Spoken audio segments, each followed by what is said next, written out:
बिस्मिल्लाहिर्रहमानिर्रहीम। अस्सलाम वालेकुम। कैसे हैं आप सब? मेरी आवाज़ से लग रहा होगा मेरी तबीयत ख़राब है, सो प्लीज़ कुछ भी बोलने से पहले सोचिएगा ज़रूर। ठीक है, मुझे नहीं पता नावल कैसा है कैसा नहीं। मुझे ड्यूटी मिली थी इसका पीडीएफ बनाने की और देखो मैंने कैसा बनाया है। मैंने कभी इतना सादा सा पीडीएफ नहीं बनाया। मुझे जब भी मिले मैं तब बहुत अच्छे तरीके से बनाती हूँ, लेकिन इस टाइम मेरी बाकी तबीयत नहीं ठीक, तो इस वजह से जो हाथ लगा मैंने बना दिया। उम्मीद है कि आपको नावल पसंद आएगा और उम्मीद है कि आप तनकीद करने से पहले सोचेंगे ज़रूर। चलिए नावल स्टार्ट लेते हैं। नावल का नाम है जानम साईं, इस कलम अज कलम या बा कलम, रिटन बाय तहरीर आर के। इस बड़ी सी हवेली में दो ख़ानदान आबाद हैं। एक रेयान साईं जो छोटा सरकार है की फैमिली और दूसरी सिकंदर साईं जो इसका बड़ा भाई है की। रेहान साईं की एक बेटी रखमा और दूसरी हूरिया है। रखमा और हूरिया जब 14 साल की थी तब इनके वालिदैन का इंतकाल हो जाता है, मगर इनकी चाची जिन्हें सब अम्मा साईं कहते हैं उन्होंने दोनों को बहुत प्यार से रखा, इनकी हर ख्वाहिश पूरी की, क्योंकि हूरिया पढ़ाई को लेकर अपनी लाइफ में बहुत सीरियस रहती थी, इसलिए वो अमेरिका पढ़ने चली गई, जबकि इसकी ये ख्वाहिश भी अम्मा साईं ने पूरी करती थी। और दूसरी इनके बड़े भाई सिकंदर साईं इनके बड़े भाई सिकंदर साईं जिनके दो बेटे, एक बड़ा दिलावर साईं, छोटा हाशिर साईं। इन दोनों भाइयों में बहुत प्यार है, ये दोनों एक दूसरे की जान है, जबकि इनकी अम्मा साईं नहायत सख्त शख्सियत की मालिक थी। इस बड़ी हवेली नुमा घर की वो बड़ी थी। यहाँ पर सभी ने अम्मा साईं कहते थे। इस घर पर मानो के इनकी चलती थी, और अगर कोई इनके किए फैसले के खिलाफ जाने की कोशिश भी करता तो इसे बहुत सख्त सज़ा मिलती थी। वो अपने गिर्द बड़ी सी शाल ओढ़े सीढ़ियाँ बूर कर रही थी, जबकि हाल में एक औरत ज़मीन पर बैठी रो रही थी, मगर जब अम्मा साईं को नीचे आते देखा तो भाग कर इनकी तरफ आई। अम्मा साईं हमदर्दी मदद करें, खुदा का वास्ता है, दूसरे गांव के सरदार ने हमारी सारी ज़मीनों पर कब्जा कर लिया है और हमें घर से निकालने की धमकियां दे रहे हैं। यहाँ तक कि उन्होंने हमारी अपनी माँ और बहनों की इज्जत को नुकसान पहुँचाने की भी धमकी दी है। हम अपने घर पर महफूज नहीं हैं, खुदा का वास्ता है अम्मा साईं, हमें इन शैतान लोगों से बचा लें। वो अपने हाथ जोड़े इसे मदद मांग रही थी, जबकि इसकी बातें सुन अम्मा साईं को बहुत गुस्सा आया, क्योंकि किसी भी दूसरे गांव के सरदार की इतनी हिम्मत नहीं होती थी कि वो इस गांव के लोगों के साथ कुछ भी बुरा करे, क्योंकि इन्हें मालूम था कि अगर ऐसी वैसी कोई भी बात अम्मा साईं तक पहुंच जाए तो फिर इस शख्स का क्या हाल होता है। रोना बंद कर, ए पागल औरत, अभी हम जिंदा हैं, हम देखते हैं कि किसमें इतनी हिम्मत हुई है कि वो हमारे गाँव के लोगों की ज़मीनों पर कब्जा कर ले, और इन सबसे बढ़कर कोई हमारे गाँव की औरत पर गलत नज़र डाले। अम्मा साईं नहायत सख्त लहजे में बोली थी, जिसकी वजह से इस औरत ने रोना बंद किया। आप कुछ करो अम्मा साईं, हमारा इस तरह से गुजारा नहीं है, इन लोगों से कहो कि हमारी ज़मीनें वापस कर दें। इस औरत की यही रट सुन अम्मा साईं को गुस्सा आने लगा। ठीक है, तुम जाओ अपने घर, हम दिलावर साईं से कहकर तुम्हारी ज़मीनों का कुछ करवाते हैं, और अब डरने की कोई ज़रूरत नहीं, हम देख लेंगे इन लोगों को, मगर तुम अभी अपने घर जाओ, बच्चे इंतज़ार कर रहे होंगे, जाओ। अम्मा साईं ने अपना रुख हाल में मौजूद सोफे की तरफ किया और जाकर बैठ गई, जबकि अब ये औरत इनके पास आती इनके कदमों में बैठ गई और दोबारा से हाथ जोड़ने लगी। करम करो अम्मा साईं, करम हो अम्मा साईं, सॉरी, आपने हमारी बहुत बड़ी मुश्किल आसान कर दी। अल्लाह करम करे इस हवेली पर। वो अपनी दुआओं से अम्मा साईं को शुक्रिया अदा कर रही थी। ठीक है, बस अब तुम जाओ। अम्मा साईं के कहने पर वो उठ खड़ी हुई और एक नज़र इन पर डालती वो वहाँ से चली गई, जबकि इसके जाने के बाद अम्मा साईं अपने पास खड़ी मुलाजमा से मुखातिब हुई है। दिलावर साईं किधर है? सुबह से नहीं देखा मैंने। अम्मा साईं के सवाल पर मुलाजमा ने सर झुकाए जवाब दिया। अम्मा साईं, वो हाशिर साईं के साथ दूसरे गांव के सरदार को मिलने गए हैं, क्योंकि आपसे मुलाकात के पहले वो दिलावर साईं से मिल चुकी थी और अपनी परेशानी बता चुकी थी, इसलिए दिलावर साईं और छोटे साईं दूसरे गाँव गए हुए हैं। मुलाजमा की बात सुन अम्मा साईं थोड़ा सा हैरान तो हुई थी कि दिलावर ऐसे कैसे बिना कुछ बताए दूसरे गाँव चला गया था, मगर फिर वो अपने इन ख्याल को झटक देती है। जब वो दोनों आए तो इन्हें मेरे कमरे में आने का कहना, और हाँ, वो रखमा को बोलो कि आज यूनिवर्सिटी से छुट्टी कर ले, क्योंकि आज हूरिया की पाकिस्तान में वापसी है, इसलिए मैं चाहती हूँ कि इस हवेली को शानदार फूलों से सजाया जाए। इसके वापस आने की खुशी में इस हवेली के हर मुलाजिम में 5-5 हज़ार बांट दिए जाएं, और ख्याल से रात के खाने में हूरिया की पसंद के खाने बने होने चाहिए। अम्मा साईं अपना हुक्म सुना रही थी, जिस पर मुलाजमा ने सर झुकाए अमल किया और वहाँ से चली गई, जबकि इसके जाने पर ही रखमा तेज़ी से सीढ़ियाँ बूर करती भारी सांसें करती इनके पास आई और इन्हें बाजू से पकड़ती खड़ा करती इनके गले मिलती है। अम्मा सही, आज आप ही वापस आ रही हैं। आपको पता है मेरी अभी इनसे बात हुई है, वो कह रही हैं कि उन्होंने आपको सबसे पहले बताया था अपने वापस आने का, मगर आपने मुझे नहीं बताया, क्यों?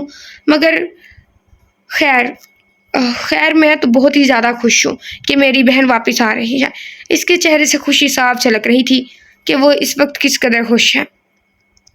मैं तो तुम्हें बताने ही वाली थी, मगर हूरिया ने मना किया था कि वो खुद तुम्हें बताएगी।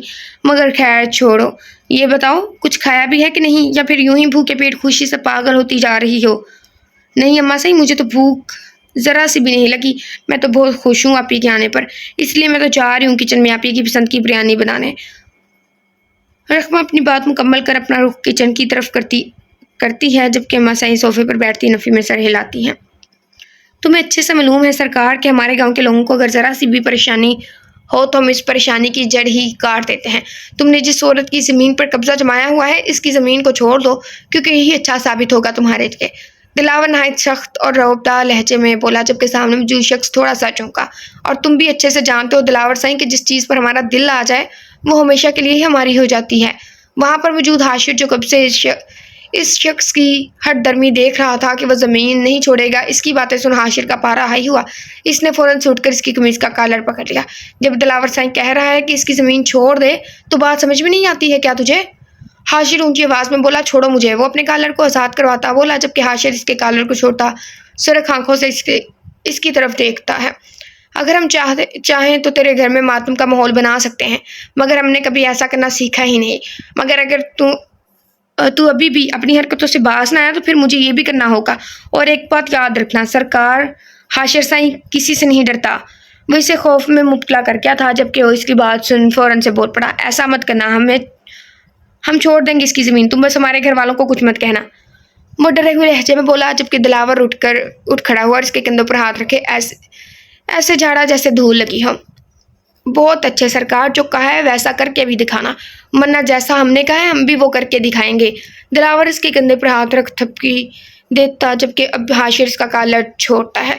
मगर फिर दिलावर ने एक नज़र इस दायरे पर डाली और अपना रुख बाहर की तरफ किया, जबकि इसके पीछे हाशिर चल रहा था। वो अपनी जेब के पास आते इसमें बैठ के, जबकि दिलावर ने रोबदार आवाज़ में गाड़ी चलाने को कहा। वाह भाई, दाद देनी पड़ेगी आपकी, तो क्या समझाया है आपने इसको?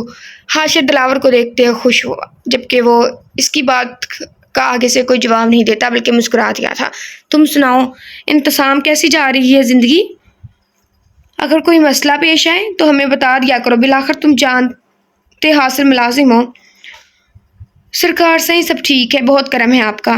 इंतज़ाम गाड़ी का हैंडल घुमाता है, जबकि सामने से अचानक एक लड़की आ जाती है, मगर फिर इंतज़ाम जैसे तैसे कर गाड़ी को रोक लेता है।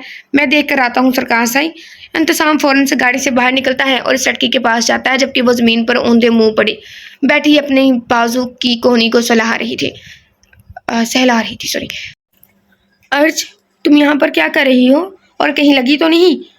इंतज़ाम अर्ज को यहाँ पर देखकर हैरान हुआ था, जबकि वो बेचारी अपने बाजू को देख देख कर रोने वाली शक्ल बना लेती है। भाई, क्या आप देख कर नहीं चला सकते थे गाड़ी को? देखे कितनी चोट लगी है। अर्ज उठ खड़ी हुई थी, जबकि इसके खड़े होने पर दिलावर की नज़र बेख्तियार इस पर पड़ी और बस दिलावर तो आंखें टिकाए इसी देखने लगा, जबकि साथ बैठा हाशिर इसकी तरफ देखता हैरान था, मगर फिर मौका महल देख कर मुस्कुरा दिया। चलो छोड़ो, ये बताओ कहीं लगी तो नहीं? हाय, ये तो खून बह रहा है। इंतज़ाम अर्ज का बाजू पकड़ता इसे देखता है, जबकि अब दिलावर साईं अर्ज को देखने की घट से गाड़ी से बाहर निकलता है। वो पटियाला शलवार और शॉर्ट कुर्ते में थी, जबकि इसके बालों की चुटिया बनी हुई थी। सर पर दुपट्टा नहीं था, क्योंकि वह नीचे गिरने की वजह से फिसल गया था। इसकी आंखें बिल्कुल घनी स्याह काली थी, जबकि रंग गांव में रहकर भी शहरियों जैसा था। जबकि दूसरी तरफ दिलावर साईं काली रंग की कमीज़ और शलवार में बिलपोस था, जबकि कमीज़ के ऊपर गोल्डन कलर की बहुत महारत से कढ़ाई की हुई थी। पाँव में काले रंग की खेड़ी थी, जबकि इसकी मूंछें स्याह रंग की होने की वजह से इसके सफ़ेद चेहरे को और दिलकश बनाती थी। हाथ पर बेशकीमती स्याह रंग की घड़ी थी। वो जब भी स्याह रंग का जोड़ा डालता तो गाँव की सभी लड़कियों को तो पीछे रहने दो, हवेली की मुलाजमत तक का दिल मैला कर देता, मगर इसका गुस्सा और सख्त लहजा इन सबका दिल साफ कर देता। क्या हुआ है इंतज़ाम, ये कौन है? दिलावर अर्ज पर नजरें गाड़े इंतज़ाम से पूछता है, जबकि अब गाड़ी में बैठा हाशिर भी तजस्सुस इनकी बातें सुनने लग जाता, जबकि इसको ये सब बहुत मज़े का लग रहा हो। सरकार साईं, ये मेरी छोटी बहन है, इसका नाम अर्ज है। वो दिलावर की तरफ नजरें करके जवाब दे रहा था। मेरे ख्याल में तो तुम्हारी एक ही बहन थी मीरब, फिर ये। दिलावर की बात सुन नर्स काफ़ी हैरान हुई क्योंकि वो पूछ ही बहुत दिलचस्प अंदाज में रहा था। नहीं सरकार साहब, ये मुझसे छोटी है और मीरब से बड़ी। दिलावर अपनी आंखें छोटी करता है, इसे बड़े ही गौर से देखता है, जबकि अर्ज फौरन से अपने सर पर दुपट्टा लेती है। काफ़ी प्यारा नाम है, अर्ज। दिलावर के मुंह से अर्ज को अपना नाम सुना बहुत ही अजीब लग रहा था क्योंकि वो इसके नाम को तवील कर चुका था। भाई मैं चलती हूँ, अम्मा मेरा इंतजार कर रही होंगी। अर्ज दिलावर की नज़रों से ओझल होने की गर्ज से कहती फौरन वहाँ से जाने की बात करगी और बिना इनका जवाब सुने वहाँ से भागने लगी। रुको, दिलावर इसे पीछे से आवाज़ देता रोकता है। जी जी, क्या हुआ है सरकार साईं? अर्ज ने डर खाते हुए ही रोक कर पीछे देख के जवाब दिया, जबकि अब दिलावर 2 कदम आगे बढ़ता इसके पास आता है। तुम हमसे डर क्यों रही हो, जैसे हमने तुम्हें कुछ सजा सुनाई हो, और ऐसे भाग क्यों रही हो? नहीं सरकार, वो बोलते बोलते रुकी क्योंकि इसे कुछ भी समझ नहीं आ रही थी कि वो क्या बात करे। हमें सरकार साईं ना कहो, तुम हमारी उम्र के बराबर हो, इसलिए हमें नाम से बुला सकती हो। दिलावर इसे अपनी बातों से ये समझा रहा था कि वो इसके नाम से साईं सरकार नाम सुना पसंद नहीं करता था, मगर क्यों? ये बात अब अर्ज को काफ़ी हैरान कर गई थी। तभी वो एक नज़र दिलावर पर डालती है जो अभी भी बस इसी ही आंखें छोटी कर देख रहा था, मगर जब अर्ज ने देखा तो चेहरे पर एक तरफा मुस्कुराहट ले आया। मुझे जाना है, अम्मा मेरा इंतज़ार कर रही होंगी। अर्ज इसकी बात का कोई जवाब न देती वहाँ से भागी, जबकि इंतज़ाम और हाशरी ने दोनों पर नजरें टिकाए देख रहे थे। इंतज़ार तो हम भी करेंगे अब तुम्हारा जानम साईं, दिलावर खुद से मुखातिब होते बड़बड़ाया। अम्मा साईं, आप ही की फ़्लाइट लैंड कर चुकी है। हाय, मैं तो बहुत खुश हूँ, बहुत मज़ा आएगा। रखमा तेज़ी से सीढ़ियाँ अबूर करती अपनी सांसें तेज़ कर चुकी थी, मगर जब सामने अम्मा साईं को मुलाजिम से बात करते देखा तो भाग उनके हाथों को थामती हवाओं में तेज़ तेज़ चक्कर लगाने लगी। छोड़ अहमक लड़की, जान लेगी क्या? अपनी अम्मा साईं की कुछ शर्म कर, अपनी बूढ़ी अम्मा साईं को मारना चाहती है, पागल। अम्मा साईं से रोकती गुस्सा करने लगी क्योंकि वह चक्कर के चक्कर में अब अम्मा साईं का भी हाल बुरा कर चुकी थी। ओहो अम्मा साईं, आपको तो आज फिर से जवान हो जाना चाहिए। आपकी बेटी जो आ रही है, और वैसे भी अब आपको इन चक्करों का आदी हो जाना चाहिए, क्योंकि मैं एक और चक्कर लगाने लगी हूँ और वो भी आपके साथ। रखमा फिर से अम्मा साईं का हाथ पकड़कर चक्कर लगाने लगी, जबकि अम्मा साईं ने सख्ती से मना किया। बस कर दे पागल लड़की, तू अपने साथ साथ मुझे भी मारेगी। अब छोड़ मुझे, वरना तेरी खैर नहीं। अम्मा साईं ने अपना हाथ छुड़वाते कहा, अरे अम्मा साईं, आप तो गुस्सा ही हो गई हैं। पता नहीं हमारे साईं सरकार आपका गुस्सा कैसे सह जाते थे बेचारे। रखमा अपनी बत्तीसी निकाल कहती है, जबकि इसकी बात अम्मा साईं को अच्छी खासी कहर में डाल गई थी। बहुत बदतमीज़ हो गई हो तुम, जो मुंह में आता है बस बोल देती है। अम्मा साईं सोफे पर बैठी अपना सांस बहाल कर रही थी। रखमा अपनी बात मुकम्मल कर वहाँ से भागी ही थी कि सामने से दिलावर और हाशिर नजर आए थे। तभी वो उनके पास आती है। अस्सलाम वालेकुम मेरे बड़े से बोरिंग से भाइयों, आप दोनों को कुछ खबर भी है कि इस हवेली में क्या हो रहा है? रकमा की बात सुन दोनों ने पहले तो इस्लाम में जवाब दिया, फिर इसी से पूछना चाहा कि क्या हो रहा है, क्यों, क्या हुआ है आखिर जो इस तरह से अम्मा साईं को चक्कर पे चक्कर खिला रही हो और ख़ुद का सांस भी फुला रखा है। दिलावर ने तो वहीं खड़े पूछा, मगर हाशिर इन दोनों को अकेला छोड़ अम्मा साईं के पास जाकर इनके साथ बैठ जाता है। वाह जी वाह, देख रही हैं अम्मा साईं, आपके इन दोनों को मेरी बड़ी बहन की कुछ खबर ही नहीं कि आज वह वापस पाकिस्तान आ रही है। क्या हुरिया आ रही है? उफ़ल्ला, वो तो पूरी हवेली को सर पर उठा लेती थी बचपन में, अब पता नहीं किसको उठाएगी सर पर। करना सुकून था इस हवेली, कितना सुकून था इस हवेली में, मगर अब सब जाने वाला है हुरिया की आमद पर। हाशिर रकमा की बात सुन फौरन से बोल पड़ा, मगर इसकी बात रकमा को तेज दे गई। जिस देखता दिलावर रकमा की कंधों पर हाथ फैलाता इसे अपने साथ लगाता है। अरे मेरी छोटी सी जान, हमें पता है कि आज हुरिया वापस आ रही है। वो तो बस हाशिर तुमसे नोक झोंक करता रहता है। तुम्हें पता तो है कि कितना तंग करता है सबको और कैसा है ये। आप ठीक कह रहे हैं भाई, ये है ही बहुत बुरे, मगर खैर आप ही ने कहा है कि जिसने भी मुझे लेने आना है इसे एयरपोर्ट पर भेज दें ताकि मैं घर आ जाऊं। रकमा के कहने पर दिलावर ने फ़ौरन से हाशिर की तरफ देखा, जिसका मतलब हाशिर अच्छे से समझ गया था। भाई ऐसे क्यों देख रहे हैं, मैंने नहीं जाना, मैं अभी थका हारा आपके साथ आया हूँ, तो मैं इसको क्यों लेने जाऊँ, वो आ जाएगी, आप किसी ड्राइवर को भेज दें प्लीज़। हाशिर की बात सुन रकमा हंसी ना रोक सकी। अब तो तुम ही जाओगे हुरिया को लेने, इसलिए अब जाओ। वो क्या सोचती होगी कि इसके घर आने की खुशी कैसी किसी को भी नहीं है। मैं नहीं चाहता कि तुम्हारे ना जाने पर तुम्हें सजा दूँ, इसलिए अब जाओ, कोई बहाना नहीं। दिलावर सख्त लहजे में बोला, जबकि हाशिर सोफे से उठ खड़ा हुआ और अपना रुख बाहर की तरफ करता जाने ही लगा था कि पीछे से रकमा ने से आवाज़ दी, हाशिर भाई, अगर आप ही आपको पहचान ना सकी तो अपने घबराना नहीं, क्योंकि अब तो मुझे भी कभी कभी आप कोई और ही मखलूक से आए लगते हैं। मखलूक से नहीं, दुनिया से। हाँ हाँ।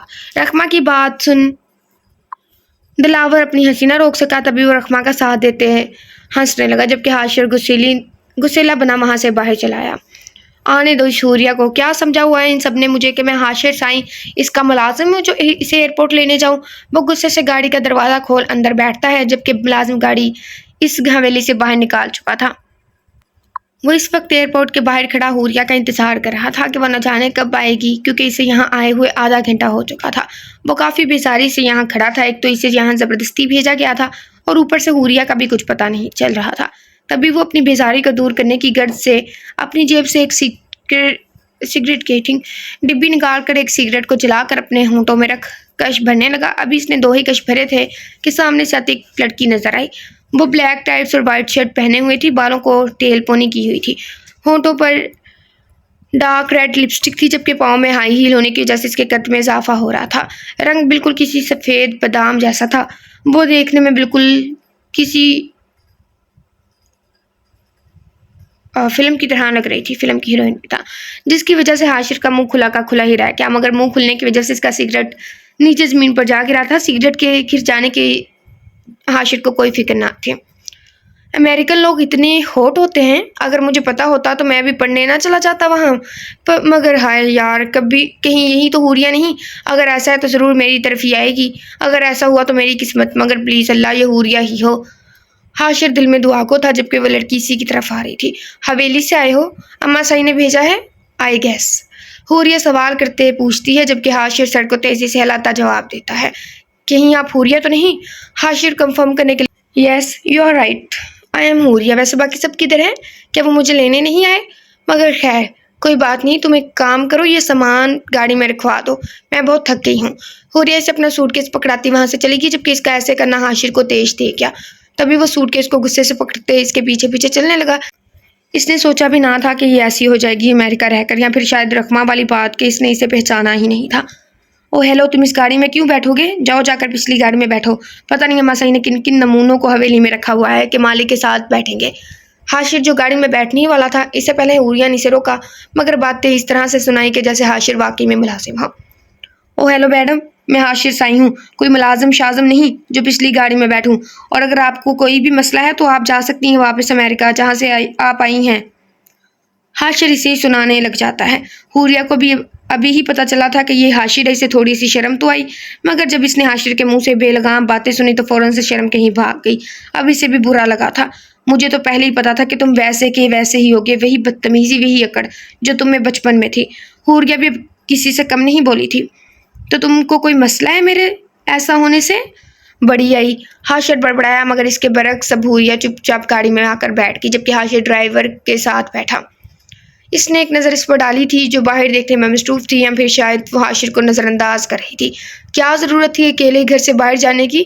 और अगर जाना भी था तो मीरब को साथ ले जाती, कम से कम मुझे तसल्ली तो रहती। अब देखो चोट लगा कर आ गई हो, तुमसे ज़रा भी अपना ख्याल नहीं रखा जाता। शगुफ्ता भी अर्ज को अच्छे खासे सुना रही थी और साथ साथ इसके मुंह में नवाले बनाकर डाल रही थी खाने के। अम्मा क्या हो गया आपको? इसमें मेरी कोई गलती नहीं, आप भाई को डांटो, मुझे नहीं, क्योंकि वो गाड़ी चला रहे थे। अर्ज नवाला निगलती मुंह खोलती है, जबकि अब वहां पर इंतसाम भी आ गया था। तो तुमको देखकर चलना चाहिए था। खैर छोड़ो, अब कैसी हो? और वो सरकार साईं क्या कह रहे थे तुमसे? इंतसाम चारपाई पे बैठते बोलता है, मगर इसकी बात अर्ज को दिलावर साईं की याद दिला गई, जिसको ख्याल से निकालना नामुमकिन हो गया था। न जाने इंतसाम को ये सवाल कब से खटक रहा था कि दिलावर साईं ने इसे क्या पूछा था। मैं कुछ पूछ रहा हूँ अर्ज तुमसे। इंतसाम की आवाज़ अर्ज को वापस होश की दुनिया में लाई। नहीं भाई, कुछ भी नहीं, वो हड़बड़ा कर बोली थी। वो बस घर वालों का पूछ रहे थे। अर्ज की बात इंतसाम को मुतमईन कर गई। ठीक है, अच्छा ये बताओ यूनिवर्सिटी कैसी जा रही है तुम्हारी? सब ठीक तो है? किसी चीज़ की कमी तो नहीं? इंतसाम ने चारपाई पे पड़ी चंगीर से रोटी का नवाला बनाकर मुंह में रखा। नहीं भाई, किसी चीज़ की ज़रूरत नहीं है, अल्हम्दुलिल्लाह सब ठीक है। अब मैं चलती हूँ, मुझे बहुत काम है करने वाला। अर्ज अपनी बात के मुकम्मल होने पर वहाँ से चली गई, जबकि इसका जाने का मकसद सिर्फ एक ही था, और वह सिर्फ दिलावर का कोई जिक्र न करे, या फिर वो इसको तन्हा याद करना चाहती थी। रात के 8 बजे गाड़ी एक शानदार हवेली के सामने आ रुकी थी। इस हवेली की सजावट से ये मालूम होता था कि किसी VIP नहीं थी, आज यहाँ पर आना था मगर वो वीआईपी हूरिया थी। हर तरफ रंग बिरंगी लाइट्स थी, फूलों का महारत से इस्तेमाल किया गया था। दिल को लुभाने वाली खुशबू चारों तरफ थी। अम्मा सही देखी कौन आया है। हाशिर गाड़ी से अभी निकला ही था कि सामने हाल में खड़े दिलावर, रखमा और अम्मा सही थी जो शायद इसी का इंतजार कर रहे थे। रखमा तेजी से आती हूरिया को गले से लगाती है। I miss you so much आपी जी। आपको क्या कभी भी मेरी याद नहीं आई थी? रखमा इसके गाल चूमते गिला करने लगी। मेरी बहन, याद तो मैंने भी बहुत किया था आप सबको, मगर क्या कर सकते थे, आखिर मजबूरी थी। बाकी पढ़ाई कैसी जा रही है? फिट फाट जा रही है। बाकी आपकी कैसी रही अमेरिका में स्टडी? मैंने सुना था कि वहाँ पर बहुत ही प्यारे प्यारे लड़के थे आपकी क्लास में। हाँ थे तो, अगर तुम कहती तो एक अदर तुम्हारे लिए ले आती। अब चलो अम्मा सही से भी मिलना है, आती ही तुम्हारी फरमाइशें शुरू हो गई हैं। हूरिया रखमा के साथ हाल में दाखिल हुई मगर जब सामने अम्मा सई और दिलावर को देखा तो इनसे प्यार वसूल किया। कभी अम्मा सई इसे अपने गले से लगाती तो कभी रखमा। सब लोग बहुत खुश थे हूरिया की वापसी पर, मगर एक शख्स को इसकी मौजूदगी बिल्कुल भी अच्छी नहीं लग रही थी और वो कोई और नहीं बल्कि वीआईपी मैडम का मुलाजिम हाशिर था। वाह रखमा, तुम तो बहुत ही अच्छी शेफ बन गई हो।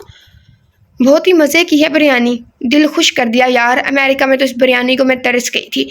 हूरिया बिरयानी खाती बोली, जबकि रखमा अपनी तारीफ सुन बहुत ही खुश हुई थी। मगर हाशिर इसे देखता फौरन बोल पड़ा, शायद इसको हर काम में टांग अड़ाने की आदत थी, या फिर ये आदत सिर्फ हूरिया के लिए थी। नहीं यार, इसमें नमक थोड़ा ज़्यादा है, देखो मुझसे तो खाए भी नहीं जा रही। हाशिर जानबूझकर कहता है, मुझे तो नहीं लग रहा नमक ज़्यादा, पता नहीं तुम्हें कहाँ से ऐसा लग रहा है। हूरिया को कहाँ बर्दाश्त था हाशिर का ऐसा कहना, तभी फ़ौरन से बोली, जबकि अब हाशिर खाने को ख़त्म करता है। मैंने खा लिया है खाना अम्मा सही, अब मैं सोने जा रहा हूँ। अम्मा सही ने हाशिर को उठते देखा तो जाने की वजह पूछने लगी। रुको हाशिर, खाना तो ख़त्म करो, रखमा ने इतने प्यार से बनाया है, पहले खाना खा लो फिर चले जाना। अम्मा सही, बहुत मज़े की बनी है बिरयानी, मगर मुझे नींद आ रही है, बहुत थक गया हूँ, सुबह बात होगी, अब मुझे इजाज़त है अम्मा सही। हाशिर अपनी बात के मुकम्मल होने पर वहाँ से चला गया, जबकि हूरिया को इसका इस तरह से जाना बिल्कुल भी अच्छा नहीं लगा था। शायद इसको हूरिया की बात पसंद नहीं आई थी, या फिर कोई और ही वजह थी। हूरिया खाना खाओ, वो तो बस अपनी मर्जी का मालिक है, तुम क्यों टेंशन लेती हो, इसकी आदत है। दिलावर हूरिया को प्लेट में चम्मच हिलाते देख रहा था कि कैसे अभी 2 मिनट पहले तेजी से खाना खा रही थी मगर अब चुप हो गई है। इसे वजह तो मालूम थी कि ये सब हाशिर की वजह से है। नहीं दिलावर भाई, ऐसी तो कोई बात नहीं, बहुत मज़े का है खाना वाकई में। रखमा, हूरिया रखमा की तरफ देख जवाब देती है, जबकि रखमा भी मुस्कुराहट से देखती है। हाशिर अपने कमरे में आता बेड पर अपनी स्याह शाल फेंकता लेट गया, जबकि चेहरा ऊपर छत की तरफ था। समझती क्या है खुद को, मुझे बातें सुनाएगी, देखता हूँ कि अब कैसे बचोगी मुझसे। अगर तुम्हारा जीना हराम ना किया तो फिर मेरा नाम भी हाशिर नहीं, अब बस कल का इंतज़ार है। हाय अमेरिकन छिपकली। हाँ हाँ, हाशिर खुद ही से बातें करता हंस रहा था। इसकी हंसी से ये तो अंदाज़ा लगाया जा सकता था कि वो जो भी करेगा वो हूरिया के लिए 100% बुरा साबित होगा। अब बस इंतज़ार था हाशिर को तो सुबह का। ऐसा क्या है तुम में कि ये दिल तुम्हें याद करने से गाफिल नहीं रहना चाहता? हमें मिले हुए सिर्फ चंद घंटे ही हुए हैं, मगर तुमने मेरे दिल को अपनी कैद में कर लिया है। मैंने आज तक किसी लड़की को अपने हवासों पर इतना सवार नहीं किया, फिर तुम में मुझे ऐसा क्या भा गया है? जानम सही। दिलावर इस वक्त हवेली के टायर्स पर मौजूद था। आंखों के सामने बार बार अर्ज का चेहरा आ रहा था। दिल बेचैन हुआ पड़ा था, कहीं भी सुकून मुयस्सर नहीं था, हर तरफ बेचैनी थी। इसकी आंखें, इसका लहजा, इसकी याद ने पागल किया हुआ था इस वक्त दिलावर को। वो जो आज तक किसी लड़की से सीधी तरह बात तक नहीं करता था, फिर यूं किसी की नज़रों में कैद कैसे हो गया? ये मुझे क्या हो रहा है? क्यों तुम्हारा ये ख्याल मुझे पागल कर रहा है? ऐसे लग रहा है कि तुम्हारे बगैर जीने का कोई तसव्वुर ही नहीं। मैंने अपनी ज़िंदगी में हज़ारों लड़कियां देखी हैं, मगर तुम इन सब से अलग हो। अब तो मिलना ही पड़ेगा तुमसे जानम। क्या मालूम तुम भी ऐसी कैफियत में हो? क्या हुआ है भाई, मेरी तरह आपको भी चैन नहीं मिल रहा इस हवेली में, जो यहाँ छत पर आ गए हैं आप? और ये किससे मिलने का प्लान बन रहा है? कहीं इस हवेली में कोई आ रहा है क्या? और ये आप किस चैन वैन की बात कर रहे हैं? कहीं दिल तो नहीं दे दिया किसी को? हाशिर को नींद नहीं आ रही थी, तभी वो सिगरेट, शायद यहाँ पे गलत लिखा हुआ है, सिगरेट पीने की घर से छत पर जाता है, मगर वहाँ तो सामने दिलावर नजर में मौजूद आया। वो इसके सामने तो सिगरेट पीने से रहा, तभी दबे कदमों से चलता है इसके पास आता है। कोई नहीं आ रहा, और ना ही मैंने दिल दिया है किसी को, कुछ भी नहीं हुआ मुझे, और होना भी क्यों है? तुम्हारी तरह हूरिया से थोड़ी ना हर वक्त लड़ता रहता हूँ कि फिर लड़ाई करके बाद में यूं नींद ना आने पर छतों के चक्कर लगाऊं। दिलावर के हुरिया का नाम लेने पर हाशिर का मूड खराब हो गया। भाई बस कर दें, चलो ठीक है, मैं हुरिया से लड़ता हूँ, मगर आप किसके ख्यालात में खोए हुए थे, बताएं ना, कहीं वो अर्ज तो नहीं। ओ फल्ला, अब तो भाभी अर्ज कहना पड़ेगा, मामला दिलदा है। हाशिर ना समझी में बोला था, जबकि इसकी समझ दिलावर को अच्छे से आ गई थी। बकवास बंद कर, पता नहीं तेरा ध्यान किधर होता है आजकल, जो ऐसी बेतुकी बातें करता है, खबरदार जो वैसा कुछ भी कहा, वरना। दिलावर सख्त लहजे में बोला था, क्योंकि इसे हाशिर से इस बात की बिल्कुल भी उम्मीद नहीं थी, या शायद वह हाशिर के मुंह से सच सुन गुस्सा कर गया था। क्या वाकई में दिलावर इस पर दिल हार बैठा था? ठीक है, यही पर है, मैं तो चलता हूँ अपने कमरे में, क्या पता नींद ही आ जाए। और हाँ, जो मैंने कहा इस पर थोड़ा सा गौर करना साईं सरकार, क्या पता फिर आपको भी नींद मैसर हो जाए, चैन वैन वाली और सुकून की। हाँ हाँ, वो आंख मारते कहता है। इसका अंदाज काफी लुत्फानंदोज था। मगर तभी हाशिर दिलावर की तरफ कमर करता सीढ़ियों से नीचे चला गया, जबकि दिलावर इसकी बातों की अक्कासी करने लगा। इसकी कही सारी बातें दिलावर को घुमा गई थी। अब वो इन सब का हल चाहता था, जो इसे सिर्फ अर्ज के पास ही मिलेगा, क्योंकि वह एक और मुलाकात का ख्वाहिशमंद था। अर्ज, बस बहुत हो गया, मैंने अब अम्मा से कहना है कि वो तुम्हारे घर रिश्ता भेजे। आखिर कब तक यूं ही चलेगा? कल को कोई भी अगर तुम्हारा रिश्ता ले आया, तुम्हारी अम्मा तो भाग कर देंगी, जो मैं नहीं चाहता। ताहिर, तुम सब्र नहीं कर सकते थोड़ी देर के लिए? अभी मेरी पढ़ाई ख़त्म नहीं हुई, जब तक पढ़ाई ख़त्म नहीं होती तब तक अम्मा मेरा कहीं रिश्ता तय नहीं करेंगी। अर्ज और ताहिर इस वक्त छत के बनेरे के साथ टेक लगाए बातें कर रहे थे। बनेरा मतलब लाइक छत के ऊपर दीवार, चार दीवारी करते ना, पर्दे भी कहते उसे उर्दू में, ताकि मतलब लाइक छत पे बैठा जा सके, अमूमन करते हैं लड़कियों के लिए, तो उसे कहते हैं। जबकि अब अर्ज सीधी होती बैठती है। और कितना इंतज़ार करूं मैं, पूरे 2 साल हो चुके हैं अब, और इंतज़ार नहीं होता। हम एक बार शादी कर लें, फिर देखना, मैं तुम्हें पढ़ने से मना नहीं करूंगा, खुद छोड़ कर आया करूंगा यूनिवर्सिटी। ताहिर इसके करीब आते बोला, मगर अर्ज अब अपनी थोड़ी घुटनों पर रखते बोली, अच्छा ठीक है, भेज देना अपनी अम्मा को, मेरी अम्मा के पास आ जाएगा तुम्हारे दिल को भी सुकून, जब वो साफ साफ कह देंगी कि अभी हमने अर्ज की शादी का कुछ सोचा ही नहीं। अर्ज भारी आवाज़ निकाल कहती है, जबकि अब की बार ताहिर मुस्कुरा दिया। शादी तो तुम्हें करनी ही होगी अर्ज, और वो भी मुझसे। मैं भी देखता हूँ कि कौन इनकार करता है मेरे भेजे रिश्ते से। ताहिर अब उठ खड़ा हुआ था। जा रहे हो अभी ही? अर्ज फौरन से बोल पड़ी थी। हाँ, अगर जल्दी जाऊँगा तो तभी जल्दी आऊँगा तुम्हें लेने के लिए, इसलिए अपना ख्याल रखना, अब मैं चलता हूँ। ताहिर अर्ज की तरफ तवज्जो से देखता वहाँ से चला गया, जबकि अब अर्ज भी छत से होती नीचे आई और हाल में बिछी चारपाई पर आकर लेट की, मगर चेहरा आसमान की तरफ था, जहाँ से चांद की रोशनी दिल को सुकून देती थी। वो आंखों को बंद करती लंबा सांस लेती है, मगर तभी अचानक दिलावर साईं का चेहरा नजर आया। अर्ज तो इनसे दूर ही रहना, पता नहीं कैसे इंसान है, मुझे तो इनकी शक्ल से ही डर लगता है, पता नहीं बार बार मैं इन्हीं को ही क्यों सोच रही हूँ। नहीं, अब मुझे अच्छे अच्छे से ख्वाब देखने हैं। आंखों को झट से खोलती अर्ज खुद ही से बातें करती खुद को तसल्ली दे रही थी, जबकि वो अपनी आंखें बंद करती गहरी नींद सो गई थी। एक तरफ चांद ने अर्ज पर रोशनी की हुई थी, तो दूसरी तरफ दिलावर पर। दोनों के चेहरे रोशनी की ताप से चमक रहे थे, मगर दिलावर अभी भी बस अर्ज की याद में कैद था। ये कैसा रोग लगने वाला था दिलावर साईं को, जो वो खुद भी नहीं जानता था। न जाने इसकी मोहब्बत क्या कुछ करवा देगी। ताहिर का अर्ज को चाहना और दिलावर साईं का अर्ज को चाहना, न जाने ये किस्मत किस पर मेहरबान होगी, किसको मिलेगा अर्ज का साथ उम्र भर के लिए। वाह रहमा, तुम तो।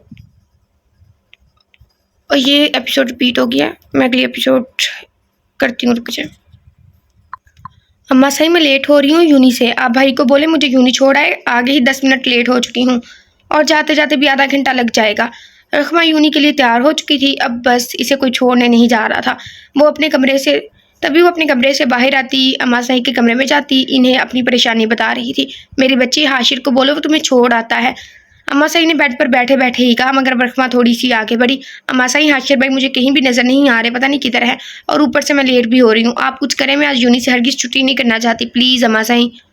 रखमा ने बहुत मासूमियत से कहा, जबकि अब इस कमरे में हूरिया भी दाखिल हुई थी। इसने आज फिर से जीन्स और शर्ट पहनी हुई थी, मगर इसके बरअक्स रखमा ने यूनी का सफ़ेद लिबास पहना हुआ था। यूनिवर्सिटी में सफ़ेद लिबास होता है तो कॉलेज में नहीं होता। हूरिया को उन्होंने कई बार कहा अपना लिबास थोड़ा सा बदलो, मगर वो अमेरिका में रहती है, बिन चीज़ों की आदी हो चुकी थी। आप ही क्या आपने हाशिर भाई को देखा है कहीं पे? रखमा ने हूरिया से सीधा सवाल कर डाला, जिसका जवाब हूरिया के पास भी मौजूद नहीं था। नहीं तो क्यों, क्या हुआ, घर छोड़कर भाग गया है क्या? हुरिया ने मुस्कुराहट दबाई। आपी, ऐसी बात नहीं है, दरअसल मुझे वो यूं ही छोड़ने जाते हैं, मगर आज पता नहीं किधर गायब हो गए हैं। ओह अच्छा, मुझे तो लगा कि वे कोई भी काम अच्छे से नहीं करता, मगर ये भी ठीक है। हुरिया अम्मा साई के पास आती बैठ जाती है, जबकि रहमान नफी मिसर को जिनबिश देती दरवाजे की तरफ रुख करती है, मगर तभी हाशिर दरवाज़ा खुले अंदर दाखिल होता है। देखो देखो रखमा, भटका हुआ भूत वापस आ गया। अब इसे कहो कि तुम्हें यूं नहीं छोड़ा है, हुरिया फौरन से बोली थी, जबकि इसकी बात हाशिर सुनता हैरान हुआ, क्योंकि वो अभी इस कमरे में दाखिल हुआ था, इसीलिए इसे किसी बात का भी इल्म नहीं था। आप किधर गुम हो जाते हैं? कुछ पता भी है कि मुझे यूं नहीं जाना होता है? आपकी वजह से आज मैं लेट हो गई हूँ। जल्दी करें। रकमा कमरे से बाहर निकल चुकी थी, जबकि हाशिर एक नज़र हुरिया पर डालता है, जो इसे आंखों के इशारे से बाहर का दरवाज़ा दिखा रही थी। देख लूँगा तुम्हें भी, अमेरिकन चिपकली ना हो तो। हाशिर दिल में बड़बड़ाया था, मगर तभी वो अपनी मूंछों को बल देता बाहर निकल गया। मेरी प्यारी सी छोटी सी फरमाबरदार बहन, तुम आज ड्राइवर के साथ चली जाओ, मुझे कुछ काम है प्लीज़। रखमा को हाशिर ने पीछे से आवाज़ देकर रोका था, जबकि वो अपना सफ़र गाड़ी की तरफ तय कर रही थी। और मैं इस बात की वजह जान सकती हूँ कि आप मुझे आज ड्राइवर के साथ क्यों जाने को कह रहे हैं, और इतनी मीठी ज़बान कहाँ से इस्तेमाल कर रहे हैं? मुझे तो लगता है कि अपने रात को वाकई में कोई भूत शूत देख लिया है, जिसका असर आपके दिमाग और ज़बान पर अच्छा खासा हुआ है। रखमा ने अपनी बात की तस्दीक चाही, जबकि इसकी बातें हाशिर दांत पीसता सुन रहा था। मुझे किसी भूत शूत ने कुछ भी नहीं कहा, और ना ही मैंने इसे देखा है। वो तो बस खुद देखो, तुम्हारी बहन नहीं आई है वापस हवेली, तो मैंने सोचा कि इसको आज गाँव तो दिखा दूँ, ताकि वो भी यहाँ पर आकर खुश हो। हाशिर ने अपनी राय पेश की, मगर इसकी बात सुन रखमा की हंसी कंट्रोल से बाहर हो रही थी। ओह अच्छा, तो ये मामला है। मैं भी सोचूं कि आज हाशिर साईं कहीं भी नज़र नहीं आ रहे, मगर खैर मैं चली जाऊंगी, मगर सिर्फ एक शर्त पर। रखमा ने अपनी शर्त पेश की, मगर हाशिर शर्त लफ्ज़ सुनता ही हैरान हो जाता है। माजरत पहला कि मैं बहुत अटक रही हूँ, इसमें नावल में भी मिस्टेक है। मेरी तबीयत भी ख़राब है, इस वजह से मुझे जब मेरी तबीयत ख़राब हो मुझे समझ नहीं आ रहा होता कि मैं क्या बोल रही हूँ। घर में अक्सर ऐसा होता है, मुझसे कुछ बोला नहीं जा रहा होता, मैं बहुत अटक अटक के अल्फाज अदा करती हूँ रोज़मर्रा ज़िंदगी के भी, जब मेरी तबीयत ख़राब हो। दूसरा, हमारे घर में छोटी सी बकरी है, और वो बहुत बोल रही है। पता नहीं इसको क्या मसला है।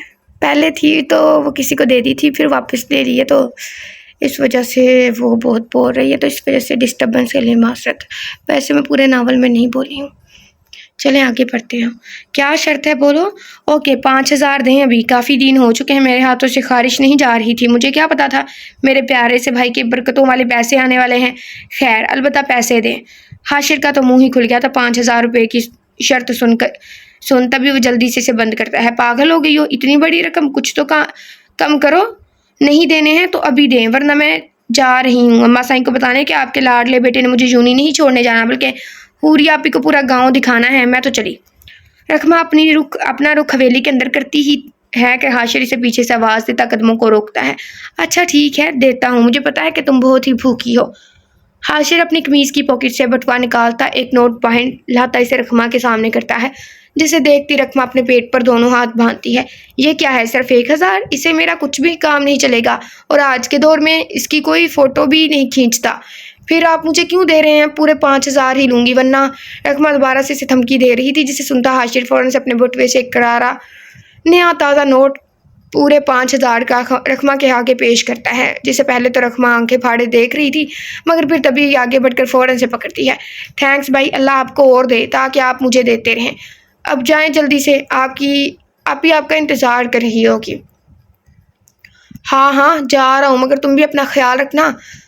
बाकी छुट्टी टाइम में खुद आ जाऊँगा तुम्हें लेने, इसलिए अब जाओ। हाशिर गाड़ी का दरवाज़ा खोलता रखमा को अंदर बैठाता है, जबकि अब वो ड्राइवर को अच्छे से नसीहत दे रहा था।